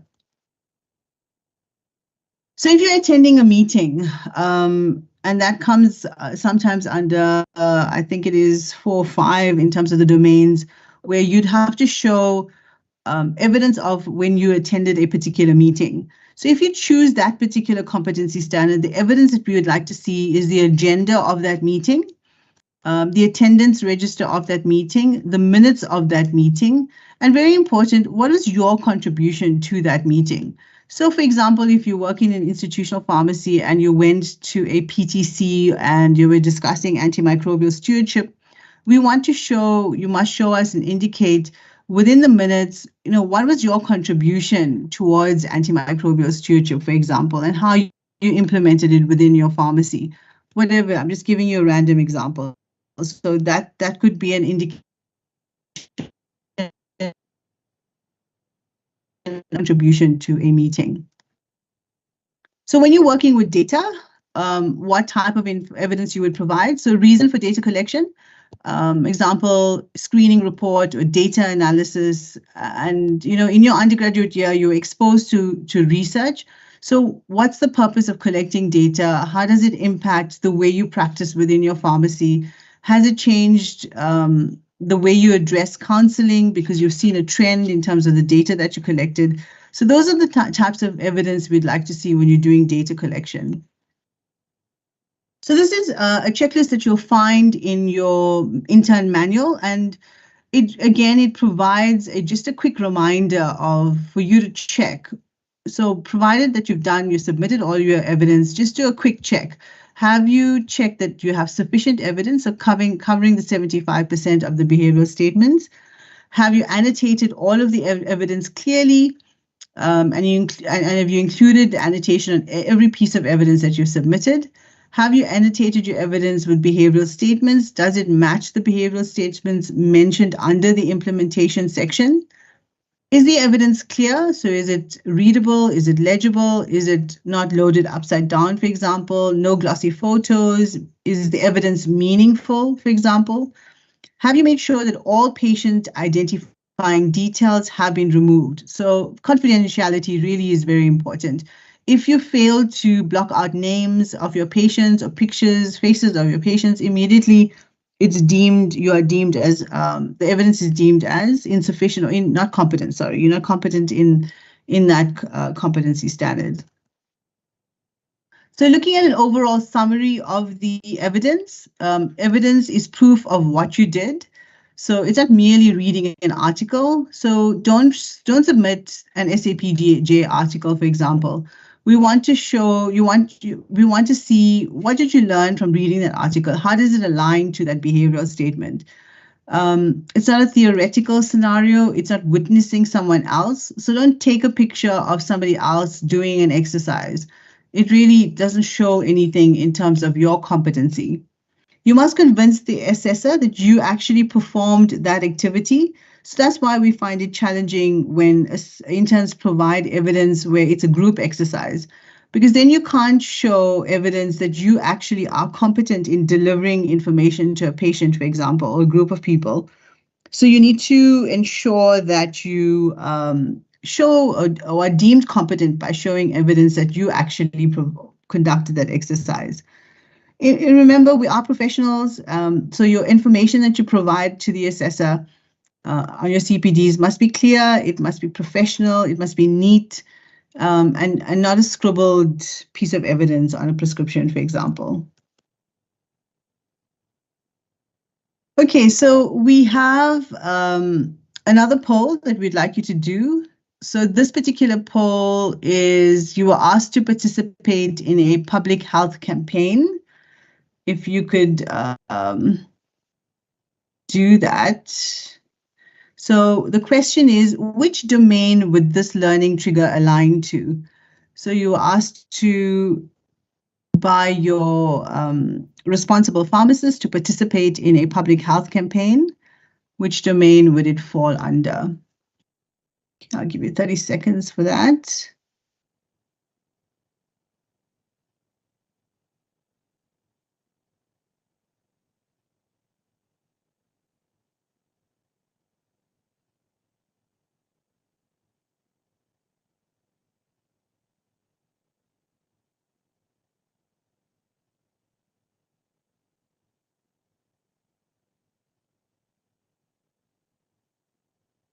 Is it possible for me to see the poll, please?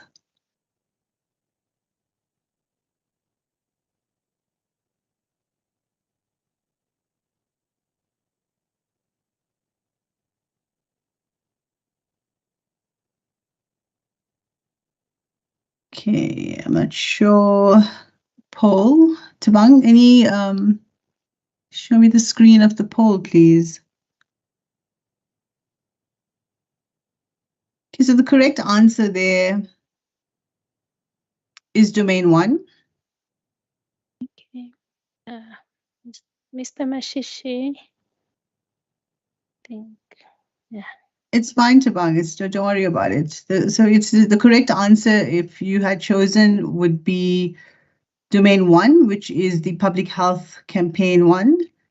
So that's the correct answer. And because it aligns to public health, so that would be your domain that you would choose. Okay, so the relevant domain, domain 1, public health. And the competency that you would choose is 1.1, which is promoting health and wellness.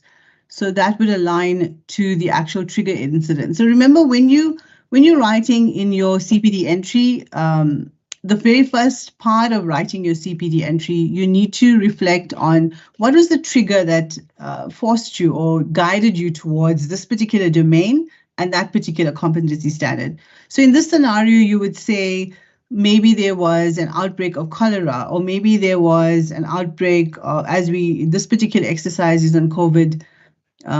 Maybe there was a demand from your responsible pharmacist because you wanted to provide more information on COVID. So then you would participate in that health campaign to provide information to your patients on COVID. So that would be, it's really important to talk about your trigger incident, because we want to see what was the reasoning behind why you chose this particular domain and this particular competency standard. Okay, so public health is the domain, and you'll see it is public health. It describes it. Remember, it's important to read the domain and find out what it means to promote health and wellness. And these are the 4 behavioral statements: provide advice on health promotion, provide advice on disease prevention and control, advice on healthy lifestyles, and participate in public health campaigns. Okay, very key part there is to the public and other members of the healthcare team. Sorry, Yes. Dr. Prof. Badiachi, may you please share your slides? Oh, sorry, my apologies.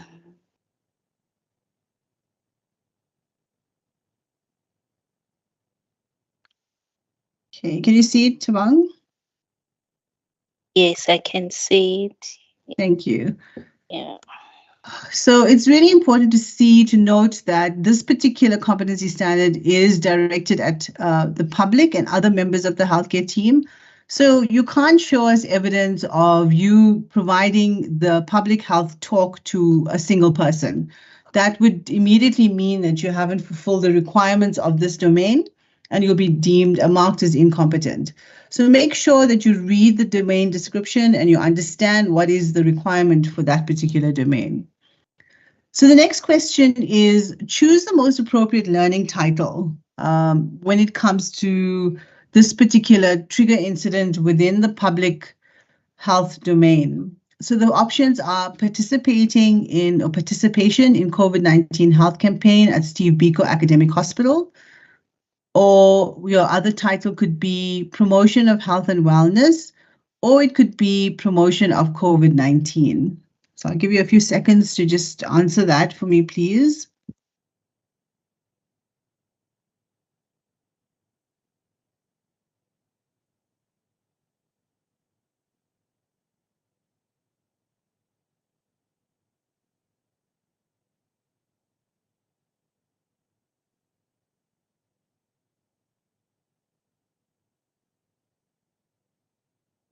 Okay, fantastic. It looks like everybody's choosing participation in COVID health.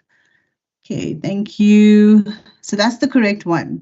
So you can see from the description of the title, it's quite descriptive. It provides sufficient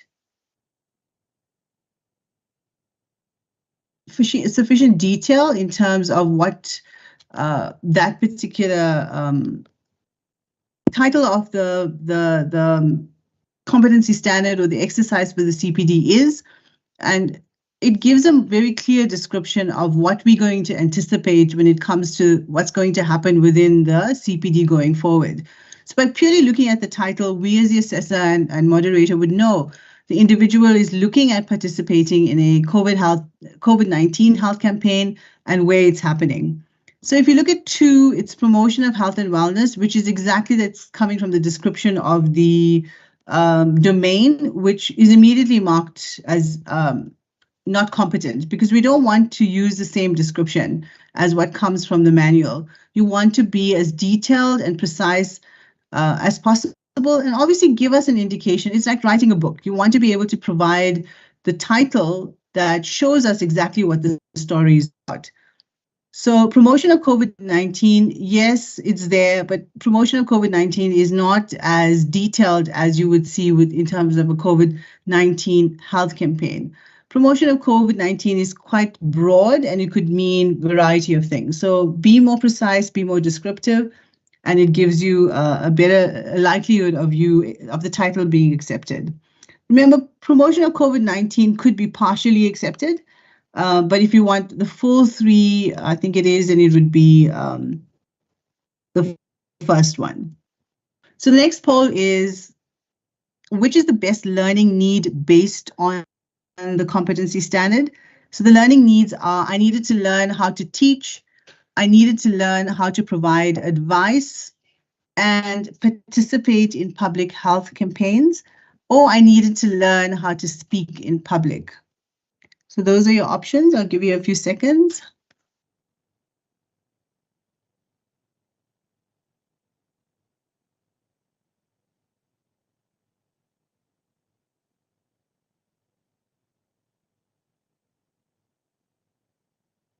Okay, so your learning need is very important. It also gives an indication to the assessor. What is your thinking? What is your planning around? Why are you doing this exercise? What triggered this, or what motivated you in terms of doing this particular competency standard? So that's perfect. That's the correct answer. Thank you very much. So you can see from the learning need, it's descriptive. It aligns to what the domain actually requires you to do, to provide advice and participate in public health campaigns.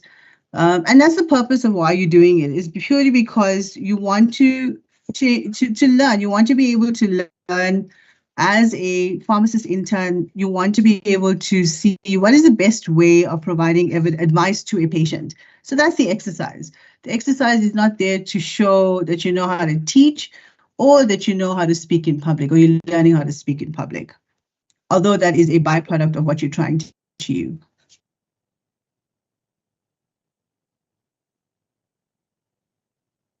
So if we look at the reflection, so we're going to each component of the CPD cycle. First component is reflection, and this is what we expect to see, a typical example based on what we've done so far.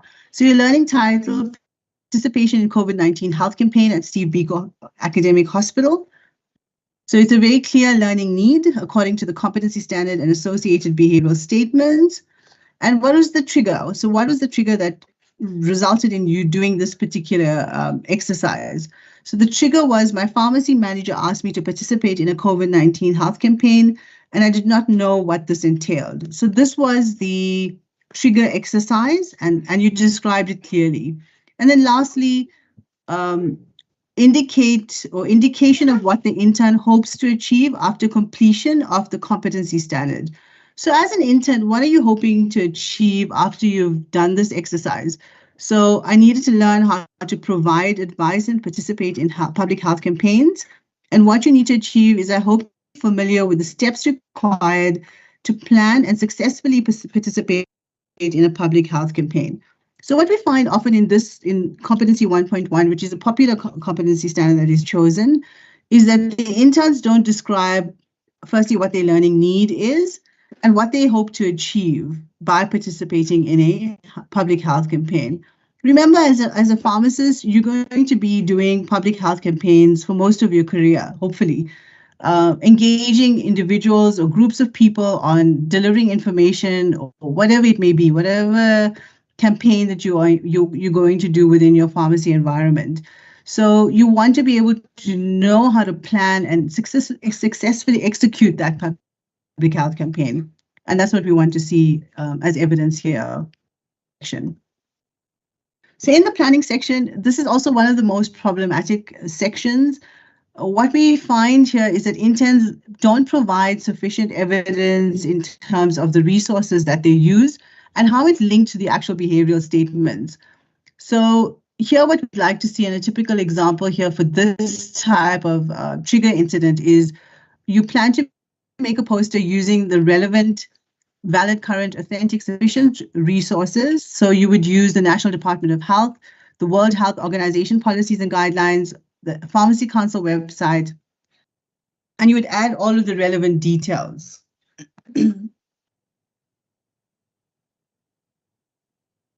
Sorry. You would provide the chapter, the page numbers for whatever guidelines or whatever policies that you're using. And then you would show us within the resources of the planning section, you would tell us, so health promotion, and look at the resource that you've provided, and this is linked to behavioral statement A.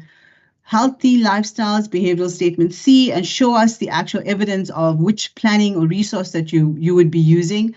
Disease prevention, which resource would be using, and which behavioral statement you are covering there.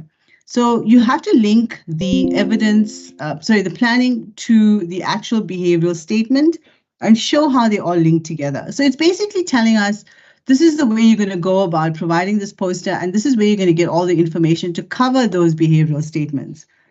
So you verify the poster with your tutor, you use the poster in your health campaigns, you get feedback. So example, you're looking for attendance registers to validate that you have provided this exercise to a large group of patients, and that would cover behavioral statement D. Obtain a participation letter, which would also be part of behavioral statement D. And you plan to participate in COVID-19 screening using the screening tool, which would be behavioral statement D again. So why did you do all of this? I did all of this in order to be able to participate in a public health campaign. So you can see it gives us a detailed description of what are your thought processes and how you're going to achieve all of those behavioral statements.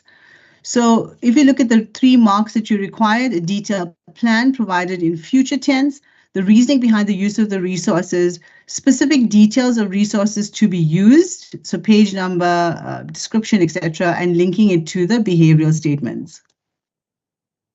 So implementation, here you would want to focus on the key areas. So you want to say how you did it, what did you do, how, when, and where did you do this, how did you do it, are key aspects of the descriptions within implementation that we want to see as assessors and moderators. So in the description, if you say how, I consulted the following resources: the National Department of Health, Evidence A, which links to 1.1A, and World Health Organization Policies and Guidelines, which is Evidence B, which links to 1.1B, SAPC website, which is Evidence C, and links to 1.1C. So here you're telling us exactly what resources you used and how it links to the evidence. What, I formulated the poster to use the campaign, so you show us an example of the actual poster. The how, when, where, I presented the poster at the COVID-19 screening area at the entrance of the hospital on a busy outpatient day. And that would be Evidence E, where you would show us the attendance register of all of your patients, and obviously block out their names from a patient confidentiality perspective and link that to 1.1D. How did you do this? I did the screening using the screening tool, so Evidence F, which links to 1.1D. I received the feedback from my supervisor and obtained the letter of participation from the health and safety manager, which is Evidence G, 1.1D. So if you remember, this particular domain, competency standard 1.1 has 4 behavioral statements. So you have to cover 75% of it. And you have covered that if you look at the information that is provided. You've actually exceeded it. So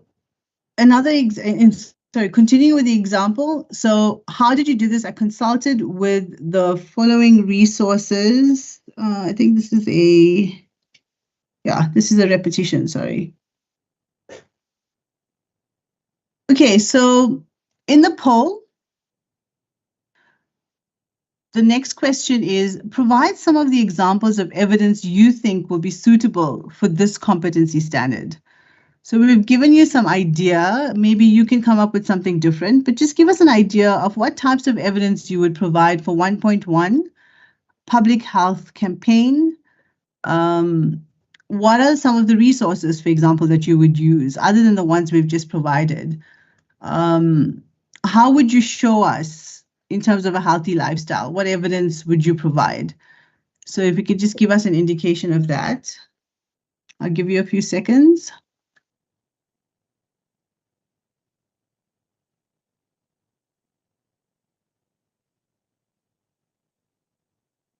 Okay, so we have questionnaires, screening tool, a picture of assigned attendance register. Okay.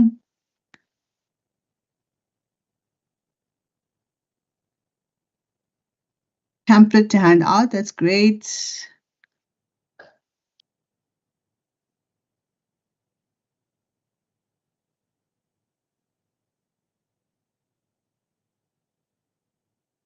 Photos, yes. Illustrations and a quiz. Quiz on the advice. Okay. Often we find what's given as evidence for this particular one is the actual picture of the audience. And obviously with their faces blocked out. So that's a good indication of providing the information. Thank you very much. Perfect.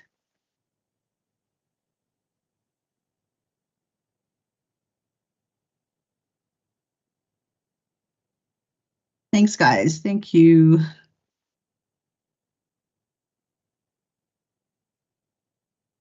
Okay, so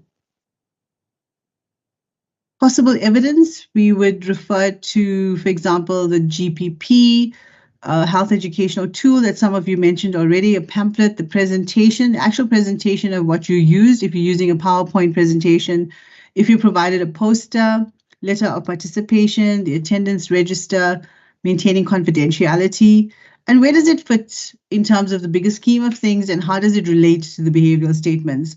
So really, you know, we emphasize the link between the evidence and the behavioral statements always.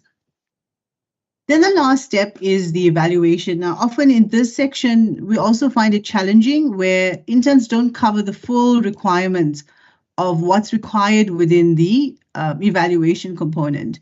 So here it's about what was learned, how the learning influenced your practice, what are the applications in practice, and your future learning needs. So in order for you to get a full 3 for this one, you need to cover all of those aspects. So what was learned? I learned how to provide advice and participate in a public health campaign. How did the learning influence your practice? I would like to learn more on providing advice to other healthcare workers. So you want to learn more. Probably you could say, give further examples of how you're going to do this. So what are the applications in practice? I've subsequently participated in a diabetic screening day and I'm more aware of public health issues. So we want to be able to see, so now that you've done this COVID-19 explanation and public exercise, delivering of information, what other areas did you actually apply this knowledge that you've assimilated now by doing the COVID-19 exercise? So in this particular case, it's a diabetic screening. So that would be the perfect example of showing how you've done it in practice. And then what is your future learning need? You could say, I'm now more confident to volunteer to participate in public health campaigns. Or maybe you could say, you've noticed that there's been a trend of malaria in the area and you want to maybe fulfill or provide a presentation on malaria in the near future. So you can be more specific. So evaluation really is a challenge from my experience as a moderator. So please, if you could cover all of those aspects, you would be guaranteed a full 3 for that section. So what can you expect from the assessors? You could expect detailed comments that are dated. So you'd also find comments from the moderator. The comments could be positive, showing that you are on the right track. It could be negative, so it'll give you pointers as to where you're actually going wrong and how do you improve. And then also it gives you evidence, comments on what type of evidence that you have provided and what you're lacking in terms of the evidence that you provided. And then it gives you comments on guidelines for the next entries, even if it's attached to entries such as competent. So even if you are competent, assessors will and moderators will provide feedback that you've done a great job. This is where you could potentially improve, or maybe you're missing in this area. And they'll give you more direction in terms of what your next step should be. Okay, I think I'm stopping there and I'll hand you over to Adele. Thank you for participating.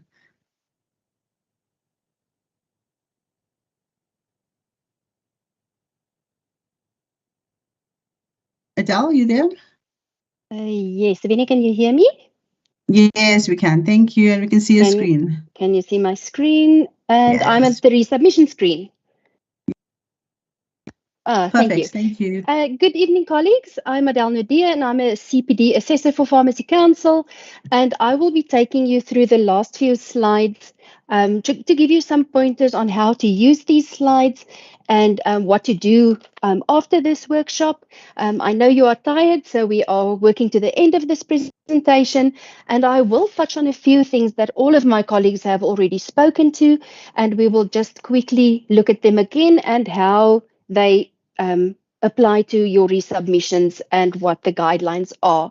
So if we look at the resubmissions, remember the Pharmacy Council presentation said you must please submit early and you must submit regularly. And that's very important if you do your internship planning to make sure that you are released on time and that you are able to write the exam. So if you are not yet successful, you need to resubmit your CPD, and you should see a resubmission a lot of the time as a new submission. So you do a resubmission and you correct what you have done. Sometimes it's possible to correct what you have done, but sometimes you have to redo the activity. If you've only breached patient confidentiality, then you can fix that, look at what the assessor or the moderator has told you, fix that and resubmit. But if you did a health campaign in January and your assessor in April or June tells you that there's no attendance register, you can't see that you actually did the activity, you can see that it will be difficult for you to get that additional evidence without creating the evidence. So if you do not have the evidence, you will have to redo this activity. So a resubmission, you have to evaluate the comments and see, can I fix what I have submitted, or do I need to do a new submission and change what I have done? For the guidelines, Tabang spoke, Raisibe spoke about that. You can find the guidelines for the conditions, the procedure, and the timeline. Again, resubmissions, it was shown on Pharmacy Council's presentation as well. If you see awaiting submission, that means you need to resubmit. If it's submitted for compliance, it's successful. And remember, a resubmission also counts as a submission. So you have 9 free submissions. And then from the 10th one, there will be a fee levied. So please make sure that you look at what the assessor has told you or what the moderator has told you, and to submit in time and submit your new activity. It's also very, very important to remember that your resubmission will go to the same assessor. So we see a lot of interns do not make any changes. They only submit. They think, oh, maybe it'll go to another assessor, and they will maybe think it can be deemed competent, but your submission will go back to the same assessor. They will check their comments. They will check if you've made any changes, and the result will not change unless you address the comment. So please, interns, that's very important. Make your changes. Do your resubmissions in time to be successful, and you do not need to pay a fee. So do 3 submissions, get your comments back. If you're successful, do the other 3 so that we don't go above the 9 that you are allowed to submit without a cost. Professionalism, they spoke about that in Pharmacy Council's presentation as well. Please make sure plagiarism is a big problem. Do not be found guilty of plagiarism. Do your own work. There will be penalties applied. It's not just another hurdle. It's an opportunity for you as an intern to grow, to learn something new, to make sure that your knowledge is up to date. So please, if there are any penalties, they will be severe and they will be applied to you. And we don't want you to be in a situation where you cannot start your community service because you are not competent in your CPDs. And it's so easy to do a CPD. Just start planning, do your own CPD, do your own work, and do not copy from other interns. The other thing I want to talk about is confidentiality, and my colleagues have spoken about that as well. It must be maintained at all times. If you submit, interns sometimes forget, if you look at a prescription copy, the patient's information is on the top, it's on the bottom, it's in the middle. So protect patient confidentiality everywhere, on trailer labels. Sometimes we see Schedule 6 registers and interns only remember to block out their own patient and not other patients. Take note of that, please. And if you breach patient confidentiality, then your submission is automatically not successful. You have to fix that. So please make sure that you protect your patient's confidentiality, and please, it does not apply to doctors or hospitals or other facilities. You are allowed to keep that because it is in the public domain. So please keep that information visible so that there is something to assess, that we can look at the practice number or the registration number of a provider, but it's only for patient confidentiality. So not staff attendance registers. It is for attendance registers if you do a public health campaign, but do look at this presentation again to make sure what should be protected. And it's usually patient, or it's always patient confidentiality. If you look on the right-hand side, you can see there's a big black block where the patient's name was obscured, and the other side we have scribbles, and there you can see, we can still see it was Mr. Smith. So please take note of that and make sure that you properly protect patient confidentiality. So now we are ready to do our CPD, and you remember the 4 steps, and we're not going through them again. But as you know, if you look through your manual, the manual can be very overwhelming for interns, and how to decide which competency standard, how should I decide this? So with council, the assessor and the moderators sat together and we went through all the competency standards, and then we grouped them into recommended, and that we think is a good idea for you as an intern. You shouldn't have any problems completing this activity. Possible, you need to consider these very carefully and only choose these if you are able to collect the evidence and you are able to collect sufficient evidence and it is within the sector that you are working. And the last thing is the challenging ones, and we do suggest that you avoid them. They will be very difficult for you to complete, and it will be very difficult for you to find sufficient evidence. So please go back to this presentation. I will not go in detail through every slide, but all the domains are in these slides, and they are grouped into recommended, possible, and challenging.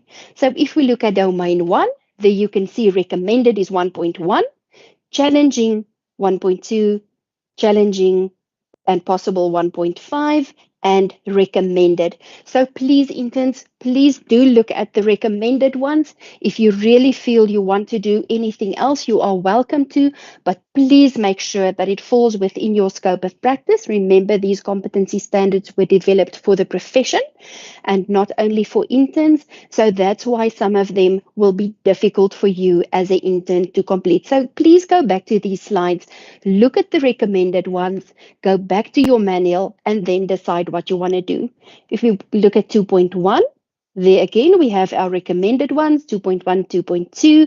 We have 2.6, which is pharmacist-initiated therapy. We have a lot of possible ones, and we have a challenging one, and you can see that will be only for interns that are registered in a clinical trial or that's involved in a registered clinical trial.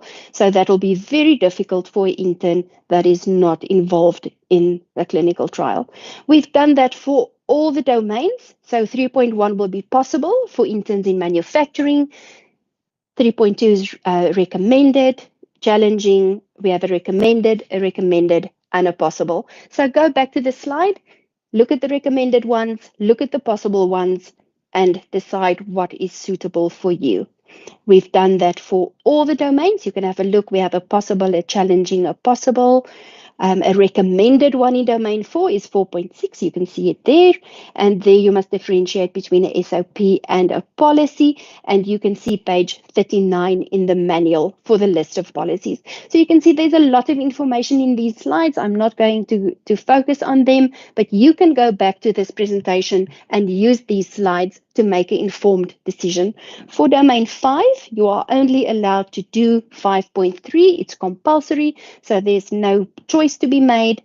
And domain 6, we have challenging, recommended, possible, and recommended again. So please go and have a look at this. It will make your selection a lot easier if you take note of these recommendations. And we've based that on our previous experience, what interns find easy to do, where they find a lot of evidence with what they can submit. So please go back to this and consult before you make your decision. We have some further guidelines for you that we've also grouped into the domains and the competency standards. Please take note, this is only examples. This is not sufficient to address 75% of the behavioral statements. So for 1.1, you can see it's recommended. You will show us how you provided information for promotion of public health. So you can include a poster, you could include an attendance register, but that is not sufficient. It will not be enough. You will not be successful. So these are just a few suggestions what you could add to your evidence within these recommended competency standards. So if you continue, please go back to these slides. This is why we've included these for you to use them after the presentation to decide which competency standard you will select within each domain. If we look at 2.6, for example, it's recommended. You could include a patient information leaflet. You can include a referral letter.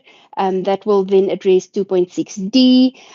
You have a patient assessment form. So there's a lot of things. It's possible guidelines and evidence that you can use to be successful. And I stress again, please go back to the presentation and rank your competency standards or list them, what are the possible ones and which will be acceptable for you to do or within your scope of practice. You can see the assessors and moderators have done this with council for all of the domains. 3.1 is possible, but there you will have to include quality assurance documents, and there you can see it will only be for an intern that is in manufacturing. Manufacturing interns, please be aware of intellectual property concerns, so you will have to ask your supervising pharmacist what you are allowed to submit to Pharmacy Council. 3.5, remember to refer to the Medicines Act. We have an expiry date of 30 days, and you should show us where in the Act that can be found. So go and find the Act and include that as your evidence as well. So please go back. You can have a look at this. For 4.6, you have to apply a policy and a SOP. And please see page 39 in the manual for a definition of the policies or a list of the policies. 5.3 is compulsory for all interns. So please, but what's very important for us as assessors and moderators, please remember that not only a Schedule 6 prescription is legislation. So when we see these, interns always focus on Schedule 6. If you look at the behavioral statements of Competency Standard 5.3, it's about so much more. Remember, our whole profession is based on legal principles. It's guided by legislation. We have the Pharmacy Act, we have the Medicines Act, we have the Good Pharmacy Practice Guidelines. So there are such a lot of documents. So please do not only focus on Schedule 6. It will not be sufficient to achieve the outcomes of 5.3. You must include annotated extracts of the act that you are using, the legislation, the code of conduct.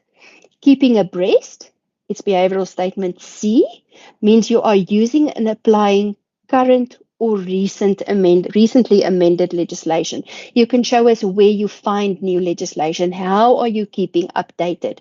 Remember your annotated professional indemnity certificate. Remember the guidelines in the GPP that state we should have professional indemnity. So you can see you can not only focus on a Schedule 6 prescription for 5.3, but you need to include legislation in a broader sense to be successful in 5.3.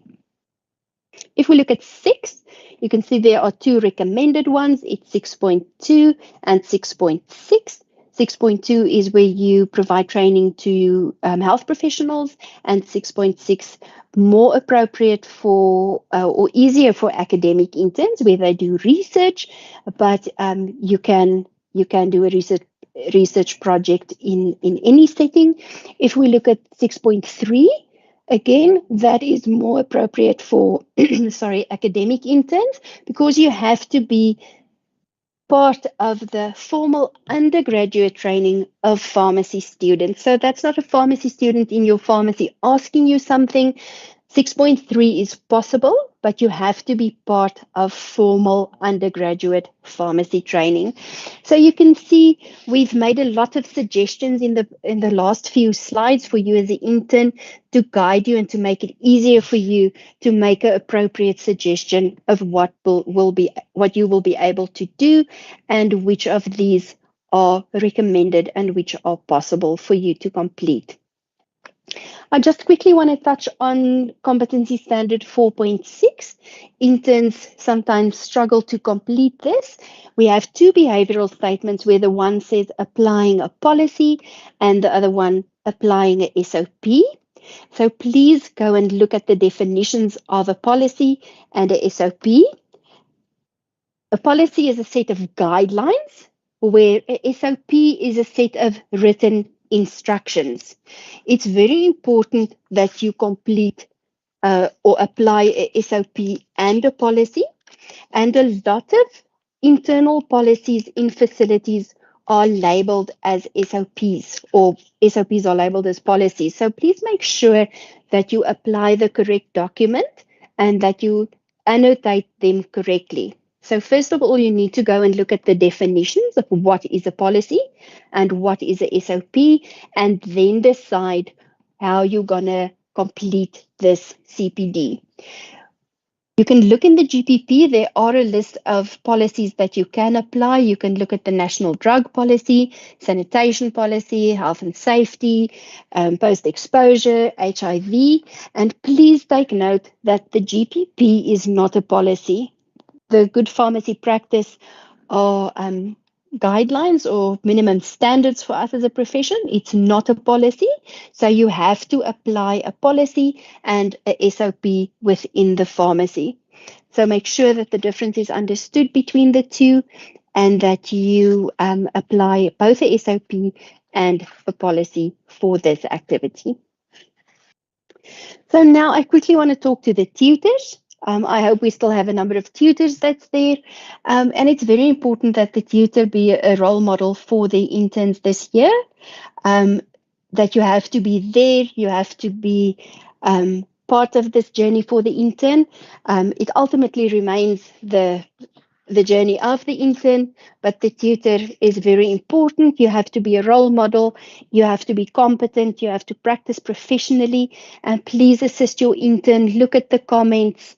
You also have the opportunity to develop yourself, make sure that you are up to date with legislation, and you can use these activities of how you assisted your intern for your own CPDs as well. Please remember your annual declaration and your own 6 CPD activities. And if you come across something new that your intern shows you, please feel free to submit that as your own CPD as well. And thank you for being a tutor, because we know it's a really important and it's a very vital role that you play in assisting our future pharmacists. Quickly about the tutor verification, you know that you have to verify the entries online. So please evaluate the entire CPD. We sometimes see that interns accidentally copy the planning into the evaluation phase, or they copy the evaluation into the implementation, and then it is not accepted. So please evaluate the entire CPD.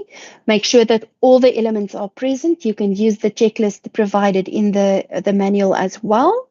And it's very important the intern, after they've completed it, you have to verify it. And you can see there are verification dates. So the intern has to submit before the submission deadline. And then you as a tutor has, I think, two days. Just check the guidelines, please, on page 32 to verify this, and you can either accept it and release it to council for submission or for assessment, or you can send it back to the intern if they have, for example, attached the incorrect evidence or have done something wrong. Please suggest to the intern if there's any improvements, and then verify and release. So the role of the tutor, we've talked about that. It's very important to guide your intern and to be sympathetic, to be empathetic, to give guidance, to be supportive. And from assessors and from council, thank you very much for the role that you are playing. But please assist our interns, especially in looking at the feedback, the reports, and how to fix CPDs. And hopefully there are no resubmissions while they have the input from you as a tutor, but they can be successful and grow with your intern and enjoy the journey.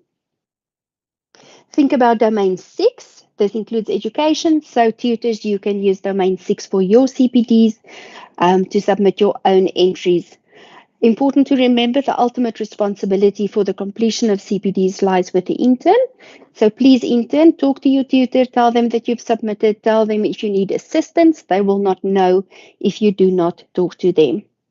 And finally, you need to learn, you need to experience, you need to develop, and you need to become a true lifelong learner. So Tabang, thank you. That's the last things I've touched on. It was very fast. I know the interns are probably tired, but I just wanted to show them how to use this presentation to decide on the CPDs that they will be submitting. Okay, thank you so much, Adele. It's true we are a bit behind time, but we will try to respond to some of the questions that have been submitted, and we will request a communications team to lead us with the questions. Thank you.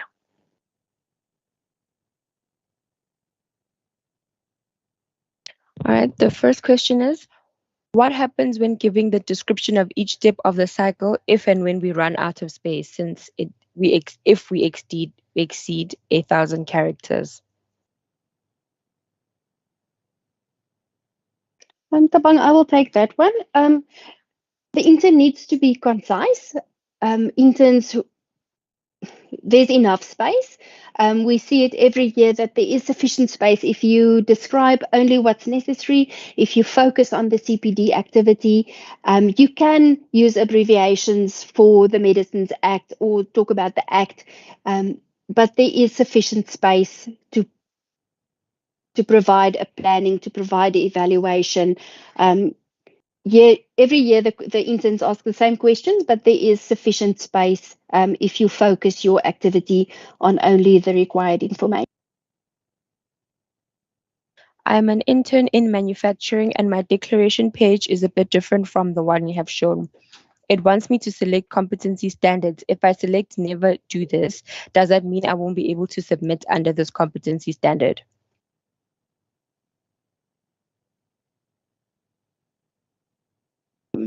I'm not sure Noktula, what the intern is referring to, may you please just repeat the question? I didn't hear whether the challenge is with the annual declaration or what. May you please repeat the question? I am an intern in manufacturing and my declaration page is a bit different from the one you have shown. It wants me to select the competency standards. If I select never do this, does it mean I won't be able to submit under this competency standard? Okay, thank you. No, that doesn't mean you can't submit under that particular competency standard. For example, an intern in manufacturing is not doing dispensing, but it is allowed for an intern or through the tutor to go either to an institutional pharmacy or a community pharmacy to learn about dispensing. And once that has been done, the intern can submit. Remember, interns are expected to submit competency standard from all the domains. So when doing the CPD, they won't have challenges. They will be able to submit from each of the 6 domains. Thank you. Where do we attach evidence for CPDs?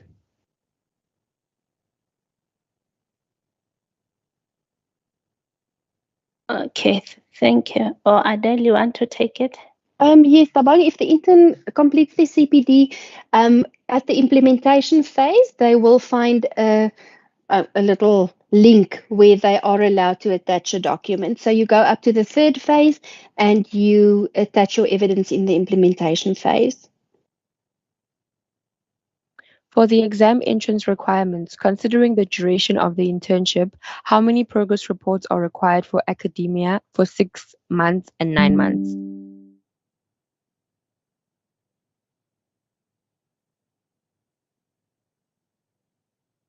Okay. Thank you so much. The number of progress reports, they depend on when have you started your CPD. And I think there was a slide that was presented by Raisibe. I'm trying to go back to that part of progress reports. Taban, that slide said for the interns in academia, they need to submit 3 progress reports to be competent after the 365 days. But I think they are asking what should happen when they are on their 9th month. Okay, on their 9th month. Okay, thank you, Megamo. Can I help? Yes. So the progress reports for the academic interns relates to the achieved degree protocol and declaration of 400 hours.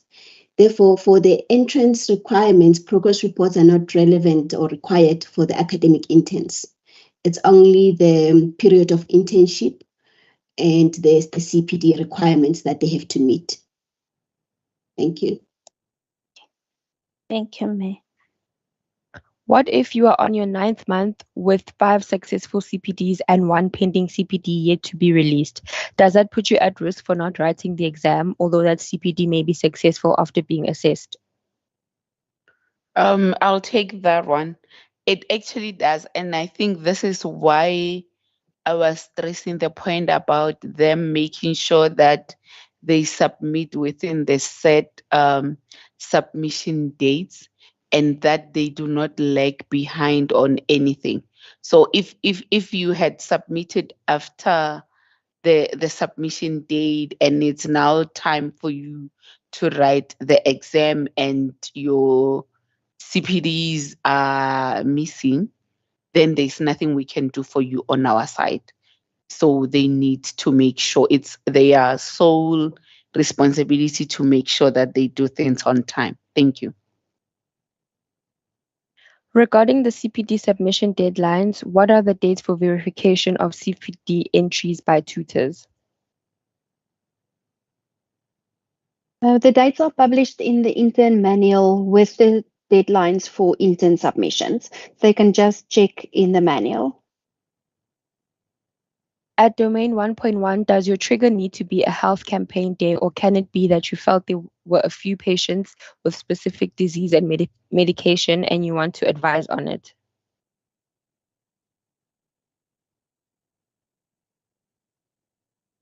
Okay, let me take it. We always recommend that because the domain is more about health promotion, and when they choose something to do the campaign, we always say that they cannot have one or two patients as evidence, because campaign is normally meant for big occasions. So I think we recommend that at least 3 and above, not necessarily 1, because in most cases we see interns talking about that, and then they only provide evidence for one participant. Thank you. If pages used in evidence, example from textbooks, are subject to copyright, are we allowed to use it? Maybe Vinny can also assist me, but according to my knowledge, if you use 1 or 2 pages from a book that's under copyright, it's not a problem, and you will never submit the whole book. So just the relevant part, and please, if you reference that guide or that book, it will not be a copyright issue. Thanks, Adele. That's correct. I agree with you. So just ensure that it's just particular pages from that book. Can you do Schedule 6 at 5.3 and at Domain 3 mix a Schedule 6? Sorry, can you repeat the question? Can you do Schedule 6 at 5.3 and at Domain 3 mix a Schedule 6? So the question is, can you do it in both domains, if I'm understanding correctly? Am I right? Is that the question? Yes, Vinny, I think that's the question. No. So as we mentioned a few times, evidence should not be repeated. So there's just so much. There's just tons of evidence that you could use towards a particular competency standard. So try and be creative. You don't have to repeat evidence. There's no need to repeat evidence, and it won't be accepted, actually. So don't repeat evidence. Do I have to change my tutor if she goes on maternity leave?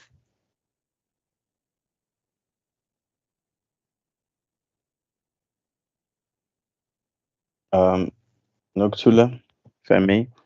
It's also stipulated that if your tutor is going to be away even for more than 4 weeks or so, that is even on maternity, there's a process of delegation that needs to take place so that you still continue with your practical training days and you're not disadvantaged. And the pharmacist that's delegated to you will supervise you, but your primary tutor still remains responsible to signing off everything, so that even when they come back, they continue in terms of your training, so that there's no interruption in terms of your training. So it is also highlighted when your tutor is away for more than a certain number of periods, so that you can have that delegation.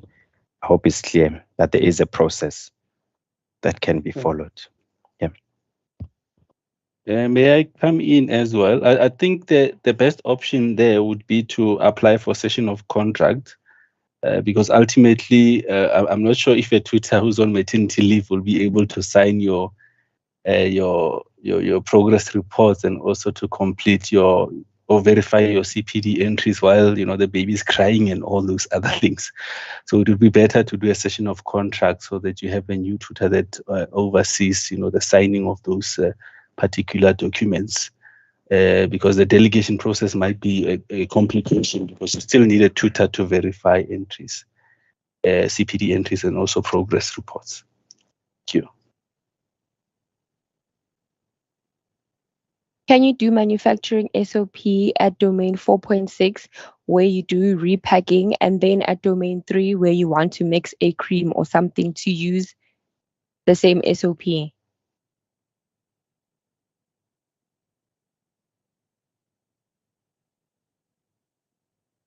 Yeah, I think Veli did allude to that, saying that there a couple of SOPs, so I don't think there may be any need to repeat a particular SOP, even if you are going to be using it in other occasions, because there are a couple of them that one can be able to choose from.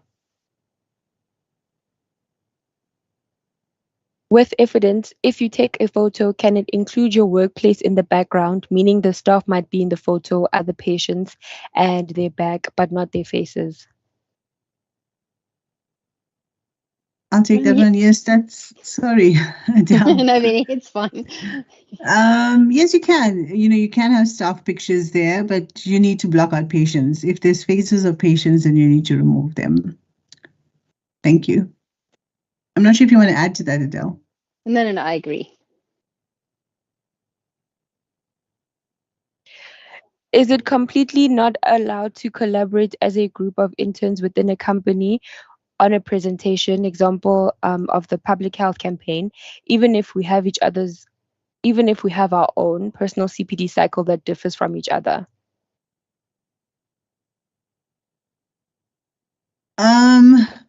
Often what we find in a situation like that is the evidence is the same. So if you're providing evidence, so you say you're providing a public health campaign on malaria, for example. So what we find is interns will submit the same poster for all of them as evidence. And it doesn't show diversity in your knowledge in terms of what you provide. So that's why we don't accept that. You'd have to show your individual effort towards a poster. In situations like that, it's usually a team effort. So it's difficult to be able to establish which part did you play in that poster. So for that reason, we don't accept it. If I use a SAMF, must it be the latest version or can it be 2 versions old?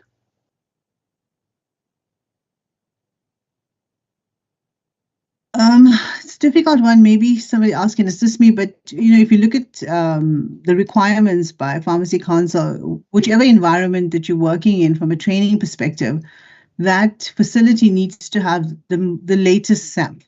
So that's the requirement as per Pharmacy Council's. When you're looking at the inspection questionnaire, for example, that has to be complied to in order to be a training facility. So I would imagine that the latest SAMF would be the accepted requirement, but maybe my colleagues could either agree or disagree. I'm not sure. You can just provide some feedback, Adele. Okay, let me come in. Yes, Veni, I think if you refer to the inspection tool, as much as, the recommendation would be for the latest version, but I think they do allow some versions in there. But if possible, I think they should go for the latest version. Mr. Mercado, just to add on that, on page 25 of the 2024 Intern Tutor Manual, it does say that reference material, latest edition of any reference. So that's just, it's in bold. So if they forget, they can always revisit that section of the manual. Thank you. If a hospital happens not to participate in health campaigns this month, will it be allowed to provide a health talk to grade 12 learners and provide evidence? Yes, that's perfectly fine. If you look at the description in the domain, it doesn't specify who the group should be. So just a group of individuals delivering information to a public, sexually transmitted diseases. We all know tomorrow is Valentine's Day, and there's a drive to promote information on that. So if you target a school, a grade 10 or grade 12, that's perfectly acceptable, provided you block out and follow all the rules as we've discussed already. Do I have to follow the numerical order of the domains for my submission, or can I start with domain 5 as my first CPD? You can submit in any order. You can submit number 5 first, and then number 2, and then number 4, as long as you submit one within each domain. I am planning to do a presentation to a group of doctors about common prescribing errors and how they affect the patients. Can this fall under the professional and health advocacy?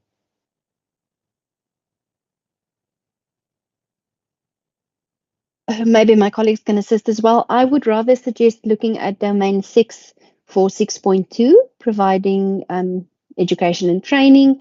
Health advocacy is a challenging one, if I'm not mistaken. So please go and look at the slides within the domains before you decide. But that can be acceptable for 6.2, which is a recommended one.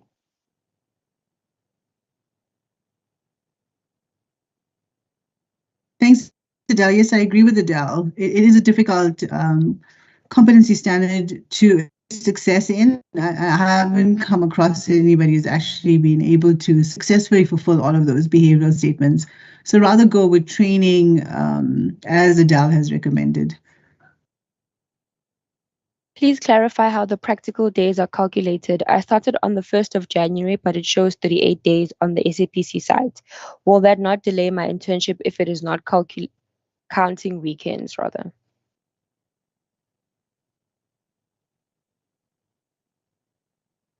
I can try and take that. So the way that the system calculates, I'm hearing you say you started, and in terms of the regulations relating to registration, you are only noted as a registered intern from the day that council registers you and issues you with a registration date.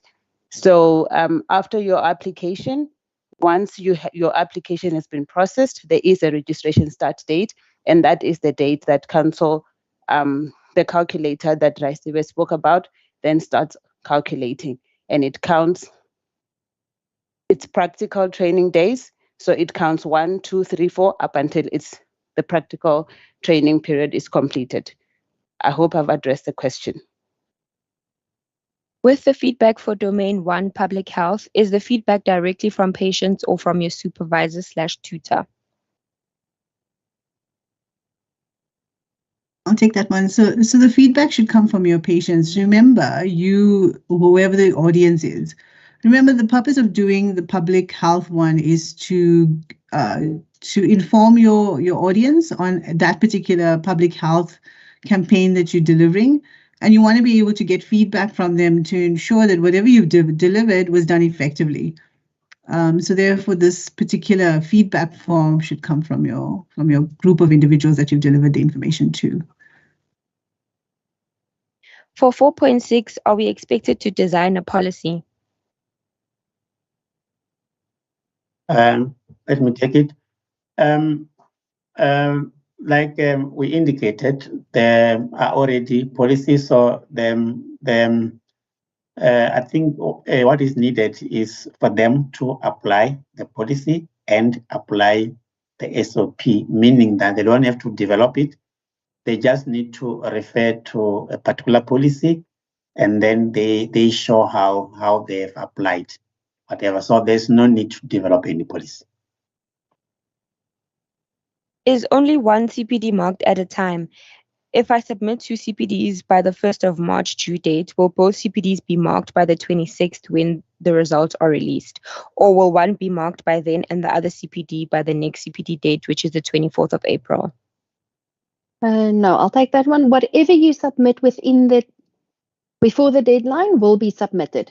So if an intern submits 4 will be assessed. If you submit 1 will be assessed. So whatever is submitted before the deadline will be assessed. And our last question, are there any CPD requirements for the practice exam? So the practice exam is open to all for them to practice, and there are no requirements set against that type of exam. Thank you. One last one, sorry. If we did an RSVP for tonight but attended and signed the attendance register, will this be sufficient or should we attend the next one?